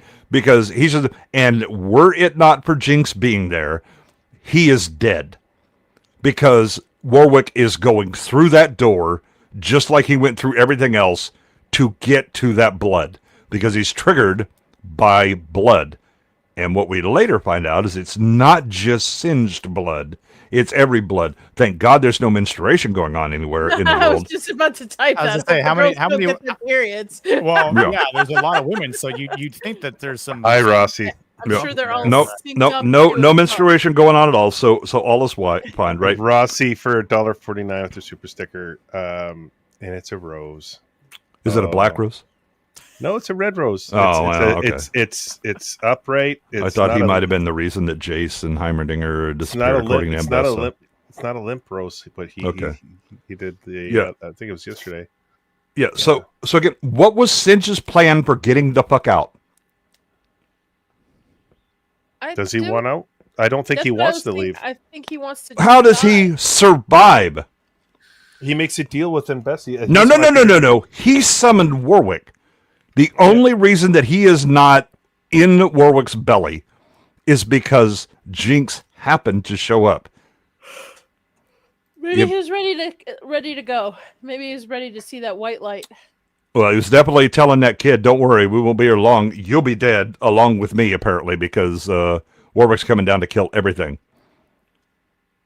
I don't know. At this point, I don't even care. This is shit writing. This is I wanted a thing, and I will take any shortcut. And as long as people who turn off their brain and I like Warwick cool, and I like the sound. Oh, it's a cool, and he just tear up thing, right? And again, none of this makes sense. It's convenience. The whole series is convenience. The second season. Yeah. Rossi for $2. Thank you for the. It's boring. There's the limp rose and it's losing its petals. It's going black. Yeah. No. And then fuck those lazy writers who couldn't be bothered to actually do Warwick's face correctly and not have Mighty Morphin Vanderface, and then have the eye colors change, and because you recognize not Powder initially, he recognized one of her little bomb things with the little traces on it or whatever. That's what initially starts to shut him off, and then he looks at her, and then we get Powder. Okay, and oh boy, are you going to see cucked Warwick moving forward. Yeah. Sounds like Goodwin wants to go back to Demon Slayer. That's what I hear for the last 5 minutes. No, I think people that wrote Zenitsu got in charge of this. I couldn't finish Demon Slayer. Base Nick. Nick, if you had to rate these episodes 3 and 4, what would you rate them? I'm glad you asked. 3 and 4. What I have in my hand right here. Yes, it's a D&D dice. Acrylic D&D dice I got from Misty Mountain Gaming. I'm gonna roll it, and whatever it lands on. There's too many sides on that dice. No. Four-sided Four-sided die. dice, and there's one too to many. four. Yeah, it's a 2. That's It's what I'm too giving. many. Yeah, you needed a coin. And for these 2 episodes, a 2 out of 10. Okay. No problem there, Bria. Nadia, if you had to give, do you have a die? 0. If you want to, well, Big Ship gives it a 2 out of 10. Yeah, 0. this is rough. 0. All of them. I did not enjoy the show at all. None of these episodes. There's nothing redeeming for me on it. The only thing is the Black Rose, but I mean, we were blue balled with that. Not really given more to it. I will never watch this again. I'll watch season 1 again. I'll never watch season 2 again. Goodwin, briefly give us your. All right, we're gonna be here for the next 3 hours, guys. No, this is easy money. This is shit. Yeah. I mean, I think I will be stunningly generous and give it a 1. Yeah, 9.5. Internet says 9.5. Get that. Yeah. I think is it this episode that they gave it a 9.8, or it might have been episode 5. It's one of those shit episodes. They gave, because each one of these are individually rated on IMDb. I'm pretty sure this one is a 9.8. You simping bitches. The 9 was a typo, actually, and that's what it was. All of them are 9.5 and higher. Tevin gives it a 3 out of 10. Leon. I will also roll a D4. And let's go. I think you guys should have done a D20. Oh, I got a 1, baby. Let's go. Nice. A 1. There you go. 1, yeah. I actually have a D100. John says, I still have no clue whether the Black Rose people It does. are It looks good like or a bad. giant fucking golf ball. What the fuck was the deal with the mom made them with over her son? I blanked out maybe. Yeah, we still I mean, we can watch those episodes. We can't help you, John. We can't help you, but we still don't know either. As for me, I wish I had a 4-sided die. I would give it a 1.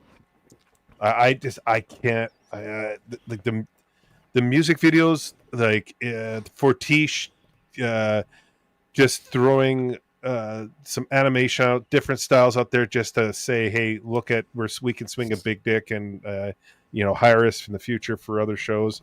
That's the vibe I got from this whole series from Fortiche. And they cheated us. Season, sorry. And the writing's so fucking bad. Like, it's just the dialogue, the freaking. It's just and then. Oh, look, I'm going to have all of these very ludicrous plot conveniences to get to thing I want. This is, I mean, it bring your slow kid to work day and let them write. That's what we got. Yeah, I wish we had somebody on the panel who would be one of these individuals that gives it a 9.5, because I would genuinely like to know why. Like, what are the reasons behind? It's because it's making a point. It's like there was like a female movement in this series, in this season. Sorry, there was like a lot of like, hey, let's praise lesbianism. But that's obvious. Like this you have to look at it. It was a lot of message sending in this season. Yeah, that's what it was. I think that gets you part of the way there, and I think the vast majority of it is that you have League of Legends players, probably 14-year-olds, going, I like cool thing. That's a cool thing. That's IP I know, and it had the cool songs, and I like the color. The animation was cool, and I remember it's absolutely max. Here you go. Episode 6, yeah, T-Pro, yeah, which is a piece of shit. Well, but the thing too, like, I mean, even for someone like myself and T-Pro, I'm sure others out there as well that have played the game, we realize how terrible it is. Right, but you're adults. Exactly. So with younger generation, with gray matter in head. No, Goodwin, kids don't like this. Like I've asked kids and they hate it. They don't like it. Kids don't like to watch things anyway. It's TikTok. Yeah. No, I guarantee you, if you actually look. So the one thing is, there's not a huge number of votes, which is why this shit can skew so high.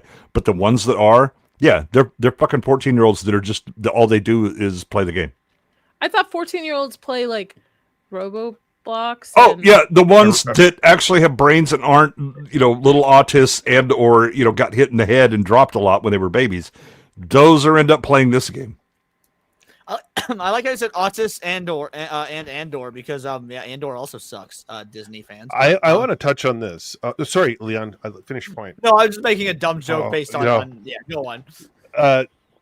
Why is this why does he think this is brilliant? Because they got away from what the characters Exactly. what they established the characters in season 1. They did a complete 180 and they got away from what was actually good in season 1 and decided to, we just had a drive-by somebody that believes this. Message I don't aside, understand. I want to know what these people think of the story structure, the animation. Like, get the message aside. Like, I get it. You could praise it for the message, the wokeness of it, if that's what you like about it. But I want to really ask somebody who's enjoyed this is like, how did you like the pacing of the storyline? Which storyline did you enjoy it? What did you think of this? I And assure you, see they're what not they listening to actually any say. of that. Mm-hmm. I'm watching big music video. That's what you're seeing. Or they said the thing, of which it's pretty fucking thin on the ground. Because As to the find out. animated fight. Oh, remember that? We're big damn heroes. Yes, I also saw Serenity and Firefly. Fuck off. Stop stealing from good shit. Well, that's a debate. No, Firefly's great. Nadia, shut your whore mouth. All right, I'll bring it out. There you go. There Yeah. you are. Oh wow, wow. I never wanted someone's plane to crash before, but part of me is upset that you made it back from Chicago. Oh, I wow. I would be flying the plane. Allegedly, sir, allegedly, okay? allegedly. She's Nick, a big fan of Admiral Akbar. Durka. Nick, what you got going on this week, bro? Promote yourself. Tomorrow I will be on Nadia's show talking about the From Season 3 finale, Oh, finally. And then Saturday I will be joining you guys for the pain train of AVPR. oh, nice. Oh, Nick, I'm so sorry. I'm so excited. I haven't watched it yet again, so I'm going to do that either tomorrow or probably Saturday morning. Do it, because otherwise you'll forget it. Yeah, I was like, I'll probably do it the day of because I got too much stuff to do tomorrow anyway. So, but you can follow me on Twitter or X, what do you want to call it, at Plot Strikes Back, and then on YouTube as well. I am covering the Dune Prophecy series, and Yellowstone and Silo right now, but that's about it. Well, thanks for joining, bro. I appreciate Thanks for it. having me. And go sub to this guy's channel. Yes. We need to get him up there and get him at least. What are you at now for subs? Last I was like at 78 or something like that, but Yeah, let's get him to 100. Oh, Jesus, come on. That's easy know. money. Gary's Oh, actually what's up, bringing... ABF? Oh, ABF, what's up? What's up, brother? Nadia, Yes. what you got going on? Tomorrow we will conclude From over on my channel. We'll do. And how's that going? That's going pretty good. That's going pretty good. Actually, I kind of was okay with the finale, but we'll talk about it tomorrow. There's some things. I did just drop my review on Werewolves, spoiler free, as well as my interview with the director yesterday. Those are doing Go pretty check it well. out. Yeah, it's a good interview. It's good. And I don't know if I'm on Alien versus Predator. I can't remember. I think I might be, but then I have to watch the first one because I haven't seen the first one. I mean, you really don't actually. You don't. They're not connected in any way. For me, I have to. Listen, I got to do this in order for myself. But Saturday morning, I'll be over on Mephisto's talking about Black Christmas. So Okay, Nadia, here's why you imagine saying, "Oh, I have to watch Sam Raimi's Spider-Man to watch Spider-Man like Far From Home." I understand. They're not even. That's how disconnected they are. It's Why don't you go watch Lethal Weapon for my instead? own integrity, Yes. I need to watch the first one, which is fine. I will watch the first Oh, one. Nadia, you're By cute, Nadia. integrity, You're you cute. mean, like mental retardation. Like, Listen, I'll just light up a fatty and I'll watch it. It'll be okay. There you go. All right. But yeah, that's all I got going on. Goodwin, sir. Oh, I've got B-sides tomorrow. Sadly, we're done with Noir Members, so who knows what Wretchedness Adam will be subjecting us to, but it won't be nearly as good as the movies we got to watch in November. Saturday, yes, we'll be doing AVP Requiem, which is a steaming pile. The good news is you can't see half the movie. Then I feel like Monday, I'm gonna like this movie. Niat and I will then follow the pain train of Alien, where on MMM, on Cannoli's channel, we'll be watching Alien Covenant. And given the absolute meltdown I had covering Prometheus, Cannoli's still trying to recover some of his hearing from that. Covenant should be twice as bad. It's enough to make you want to join a covenant, so you can use magic to wish the movie away. Quick shout out to Tevin. I subscribe to this channel for the discussion. Thank you, brother. I appreciate that a lot. It's always good to see people coming on here having fun. Like, we do have a lot of fun on here, but when it's stinkers like this, it's just like, it's depressing. I actually think it's more fun when it's stinkers. For those of you that are new, it's not always negative. We actually do cover shit that we love, and those episodes are so great. Again, we covered we covered season 1 of this, and we were all absolutely over the moon for this. Primal has been magnificent. Like Demon Slayer, absent one character in the BS that was going on with that, right up until the distributor acted like ass clowns. I mean, I don't want to cover bad shit. I much prefer praising. Go watch me cover Ghost in the Shell on this fucking channel with Adam Gray, where we just waxed orgasmic. Gooch was having a ball on that one. So the good stuff, we're here for it. The bad stuff, well, I mean, it's got to be pointed out.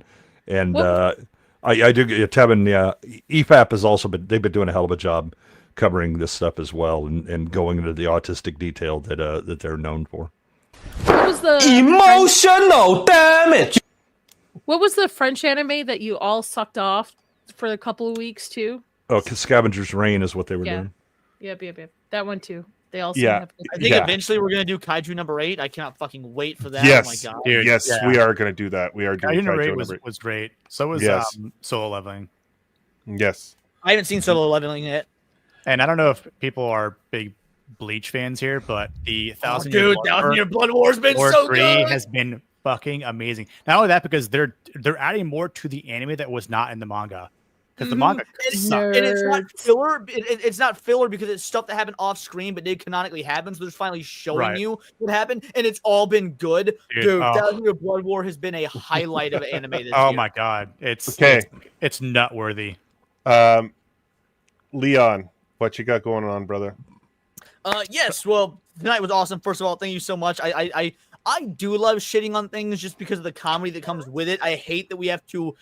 If we're going to watch this terrible stuff, at least we're going to all laugh and smile and have this camaraderie as friends, which does sort of bring us all closer in some sort of misery loves company kind of way. But for all the positive stuff, tomorrow is my late night show, Neon Leon, where we've turned it into a one-on-one guest show at this point. And tomorrow's guest is in the chat, ABF, coming on for the one-on-one. We've done several up to this point, and it's gonna be great to have him on. Where it's gonna be a bit of a mix of covering the news like we usually do, while also interviewing him, finding about his past, his channel, his future, his loves, his joys, the things that he wants to do with his life, and things he hates about his life. It's gonna be fantastic, as we usually do on Neon Leon. And then on Saturday, Packed Day is streaming because we got Niad's channel covering AVP Requiem, Saturday Night Hypnosis. Then after Saturday Night Hypnosis, Foxy Moxie's doing her Griff stream. So if you want to pay some money to see that fucking gorgeous redhead get all gothed up, and then maybe more after that, if we hit tier 2, that's the stream to go to. Sunday is late night with the Gooch here. Then Monday is my panel show. Basically, just a lot of stuff. Plus, I dropped a video today about GTA 6 and why I watched it. Oh, thank you. I'm very, very happy with it. It's why the game is going to be woke and who fucking cares, because it's GTA and it's going to make money, so you're just going to have to deal with it. That's really the extent of it. And I've got a video to record after this. I don't know what it'll be about yet. We'll find out. Thank you again. It's always good to have you there, buddy. And Nas, I missed the love Gooch and I had in our little Canadian cabin in the woods. Also, please react to the new wannabe anime trailer on Steam. Stream Some Japanese just came out. Stream. Watanabe. Watanabe. Nas, just so you know, I did actually do a reaction video to the new Watanabe anime. Kenichiro Watanabe is my favorite anime director. So last week or the week before last, I did do a reaction to that. If you guys are interested in the new Watanabe anime, go to my channel. You'll see the video performed like absolute shit because apparently nobody cares. He's working on it's not just Watanabe. He's doing it in collaboration with Chaz Stahelski, the director from John Wick. So you're getting the guy that did Cowboy Bebop and the guy that did John Wick collaborating on an anime called Lazarus. How can you not want this? That's Sorry, one I didn't anime know. I have to go back and watch because I've never seen Cowboy Bebops, but it's always been recommended to me. It all the is time. a perfect. Listen, you like Death Note Note over there, Gooch, so I don't know about taking your opinion, but Leon, would I like it? I think I would. Yeah, it's only So- Death Note's only like universally appreciated, Oh, but I hate understand. Death Yeah. Note. Why don't you go watch Powerpuff Actually, Girls Nadia, and it's funny. I only like the first half of Death Note, and everything after this. Thank you. Thank you. So, it's repetitive, it's boring, it's dumb. Thank you. Okay. Cowboy Bebop, on the other hand, is a perfect 10 out of 10. Yes, watch it. Okay. So on this channel on Tuesdays now, because Primal season 1 was great. Yes. We're going to jump into Creature Commandos. That is going to be happening on Tuesdays on this channel. Wednesdays we're sorry. still doing Skeleton Crew, which is the first 2 episodes were good. I didn't. They're not great, but they were good. I enjoyed it. And then Thursdays we're going to be finishing off Arcane, and then I don't know yet what we're going to jump into on Thursdays, but it'll be animated. Sunday nights. Catch me here 11 p.m. Eastern as we do the late night with Gooch. This week, I forget who I have on this week, but I'll have a guest this week, and we'll be having a lot of laughs and a lot of fun on that show. And then the following week, we're going to be doing the 1-year anniversary show because it's coming up on 1 year. And so I just want to say thank you to everybody again for in the chat joining. You guys are awesome. I always appreciate you guys joining us. And Scooby, Scooby has a new show on, I think it's Saturday morning. Go check it out. Yeah. Can you give my stream a little push? Yeah. Go check out Scooby Pop. She's going to be doing her own streaming. She's going to have her own channel. Hopefully you can put in the link in the chat there, Scooby. Gooch, what's your script? Shrift? Shrift? I don't know what shrift. I don't know, but I love the fact that Big Ship is trolling like a motherfucker with Cowboy Bebop. Cowboy Bebop is awesome. Yeah, well, he said if you like the anime, watch the live action. That's how I know he's Oh, trolling. should I Watch start live there action. first and then No. work my way back? Okay. I bet you So start with this season 2 and then decide if you want season 1 of. Nadia, the creator of Kenichiro Watanabe, the creator of Cowboy Bebop, openly said he watched the first scene of the live action, turned it off, and never watched it again. Interesting. It's Now I'm worse even than more Arcane curious. It's season bad, 2. dude. It is Mhm. fucking bad. It got canceled 2 weeks after its debut. Yep. Also, and I'm going to ask Leon to get his ready so I can present it. But if you have if you guys are looking for T-shirts, the descriptions and the link is in the description below. Oh my God. You can get your Stay Gucci. Okay. Yes, Gucci's, of course. You can get your Stay Gucci T-shirts. You can get your Diabolical T-shirts and hoodies. They're all available at a really good price, and they're really comfortable. I just got a couple of pictures from people that bought them. They look great. People say they love the shirt, so it's awesome. You can go get it at the what's this? The link is here. It's my spread shop. So go check it out. Thank you, Eraserhead. Go there. Stay Gucci T-shirts from men who want hand jobs from women they don't even know. Yes, exactly. Guaranteed. Leon, you got your Yeah, Also- you can share my shit. Thank you, by the way, for doing this. Yes, I also just this week launched my merch store.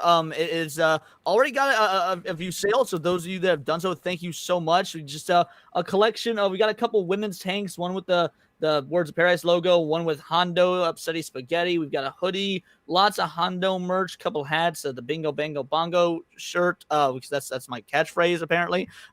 Yeah, just thank you so much to first of all for shilling this for me because I wouldn't normally do this on someone else's show, and then you brought it up. I was like, oh well, that makes me feel very happy. But yeah, I hope they're great.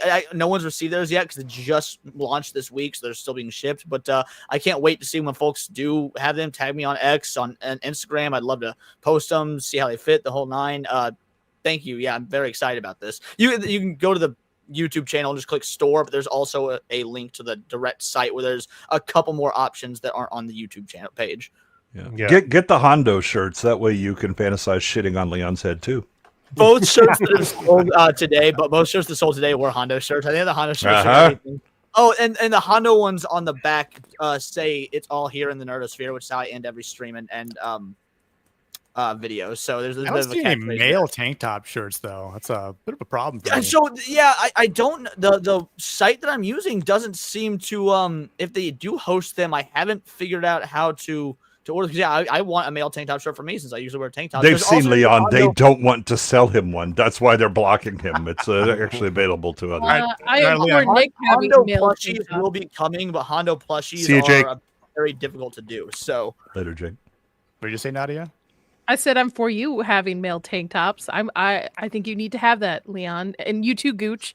Male tank tops. Gooch offers them because they've seen the Gooch, but Leon, Yeah. no, they're blocking him. I offer everything. Yeah. Not everything, but Well, the thong will be out there soon enough. It's available on request. The Gooch Even thong. even the male thong too. Yes. We're Yep. still waiting for the Gooch candle. Cannoli. and I want yeah. like workout shorts for the gym that say "Stay Gucci" on the ass. See, I Nuss- didn't know that'd be people. fun. I had the opportunity to make to do workout shorts. I didn't know if there would be an interest in that, so I haven't done any. Yeah. No offense, I don't want you anywhere near my crotch area. No, Leon, no. I mean, for those of you that are interested in transitioning, Leon will be Yeah. offering some underwear and shorts. just I think throwing it's it out for there. The female audience, guys. The female audience. Yeah. Okay. Yeah.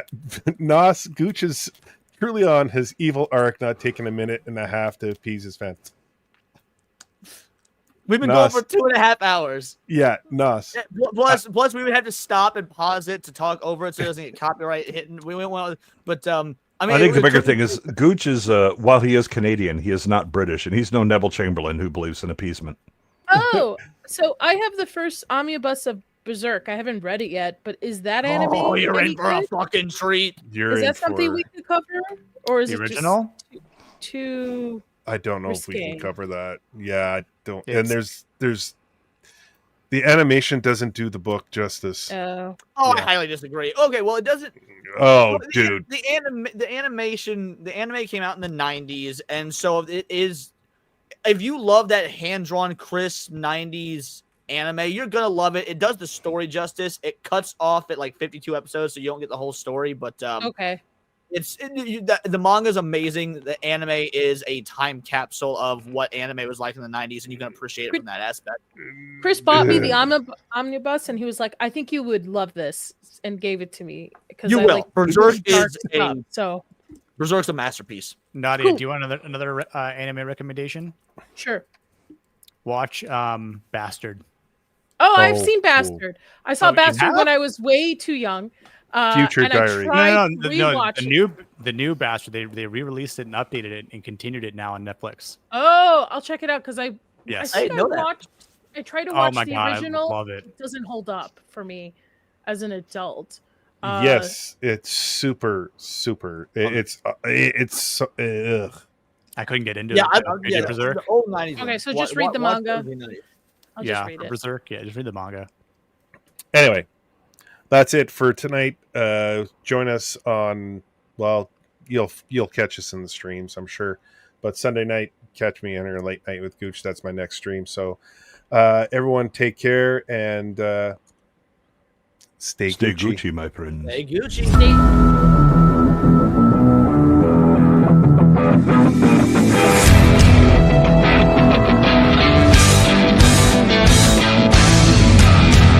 You ever dance with the devil?